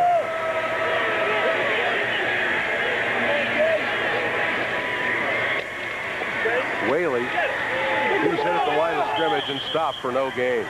Good defense by Central Catholic. No gain on that play. Jamie Lakota and Jason Nagorski make the tackle. It'll bring up 3rd down and 4. The clock running 2:40 to play in the football game. Each of you joining us late, Upper St. Clair scored in the 3rd quarter a 19-yard run by Mike Felk. That has been the only touchdown of the game. Right now, the quarterback, Jerry Berriai, is telling his team, we get a first down right now, we have got the championship with 2:21 left to go. 3rd down and 3. So that offensive line will be coming off the ball, and everybody on that Central team will be shooting a gap. First down here, and it's just about over. Habib driving his way for the first down across the 40. A fumble, but I believe they're going to rule that he's down. He is down. And Pete Habib gets the first down across the 40-yard line. 2:02 to play. Central Catholic has just 1 timeout remaining. You got a play that works for you. Run it till they stop it. They run that toss all night long. They run it here in a situation where they needed first downs, and Pete Habib got it for them on the toss. Well, we talked about the USC, Upper St. Clair, Southern Cal. And that looks like that old USC toss pitch sweep that John McKay used for years and years and years. Power I to the right. 1st and 10. The clock is running. Habib, right tackle, breaks tackle. Across the 45 and out to the 46. A gain of 5, 2nd and 5. Let's go down to the field to Ann Devlin. Here on the USC side, needless to say, they're excited. They are convinced that victory is close at hand. You can see they've got Panther paw prints on their faces. I'm being buried here in spirit. All right, Central Catholic has used its last timeout. Pete Habib has 140 yards rushing. Central Catholic has 68 yards rushing. So Pete has outgained the entire Central Catholic running corps by more than 2-1. When we said earlier, he's only a junior. Will be back next year. A guy that runs very hard. Now, there's a better back in the WPIAL right now. I don't know who it is because he's an outstanding running back. Runs inside, or to toss to the outside, has the speed, the quickness, and the strength. Hasn't caught the football this evening. We'll see how he can catch the ball at the back, but he dropped one earlier, which was behind him. But he's a big league running back in this WPIAL. We want to offer congratulations, Jack, to the other winners today. Of course, a full day of football here. Single A to Quad A. Wilmington, Steel Valley, Aliquippa, all champions today, winning the WPIAL championships in their respective divisions. Well, I saw part of that Aliquippa game. It looked like the Chicago Bears out there when I was down in the field. They've got some people out there who are not only big, but can run as well. Outstanding athletes, and they won going away. Don Yanessa has had a miraculous success record at Aliquippa High School. 2nd down and 5. Central can no longer stop the clock. Inside handoff to Felk, and he gets 4 to the 49. It'll bring up 3rd down and 2. Clock runs as Scott Callender makes the tackle. 3rd and 2, but again, The clock is running, under 1:10 to play in the game. And you got to give a lot of credit to Upper St. Clair. When they got the football back and they had to keep the ball away from Central in this drive, they have run the football effectively. When Central knew they were going to run the ball and really took it with a lot of good plays to the outside to Habib on the toss, some inside running game as well. But the offensive line should get a lot of credit on this drive. Time stops for no man, and the Central sideline realizes that. 3rd down and 2. Habib drives forward, and he has got the first down. To the 47-yard line. Demasi has played a magnificent game, and Callender makes the tackle. John Fischetti doing a great job with the Central team, a Cinderella team. And Jack, the glass slipper may fit Upper St. Clair tonight, but it does not tarnish the playoff drive by Central Catholic. There is Jim Render, his first WPIAL championship, and the first for Upper St. Clair High School. And I think he's going to be very proud of his team being the champions and winning at a football team that is getting better and better as the weeks gone on. Into the playoffs, he's playing the best football his team has played the entire season. They can be very proud of Upper St. Clair the way they played this evening. 15 seconds. Bertiotti will kneel and fall. And the championship of Quad A WPIAL, the Battle of the Best, has been won by Upper St. Clair High School. They are the champions.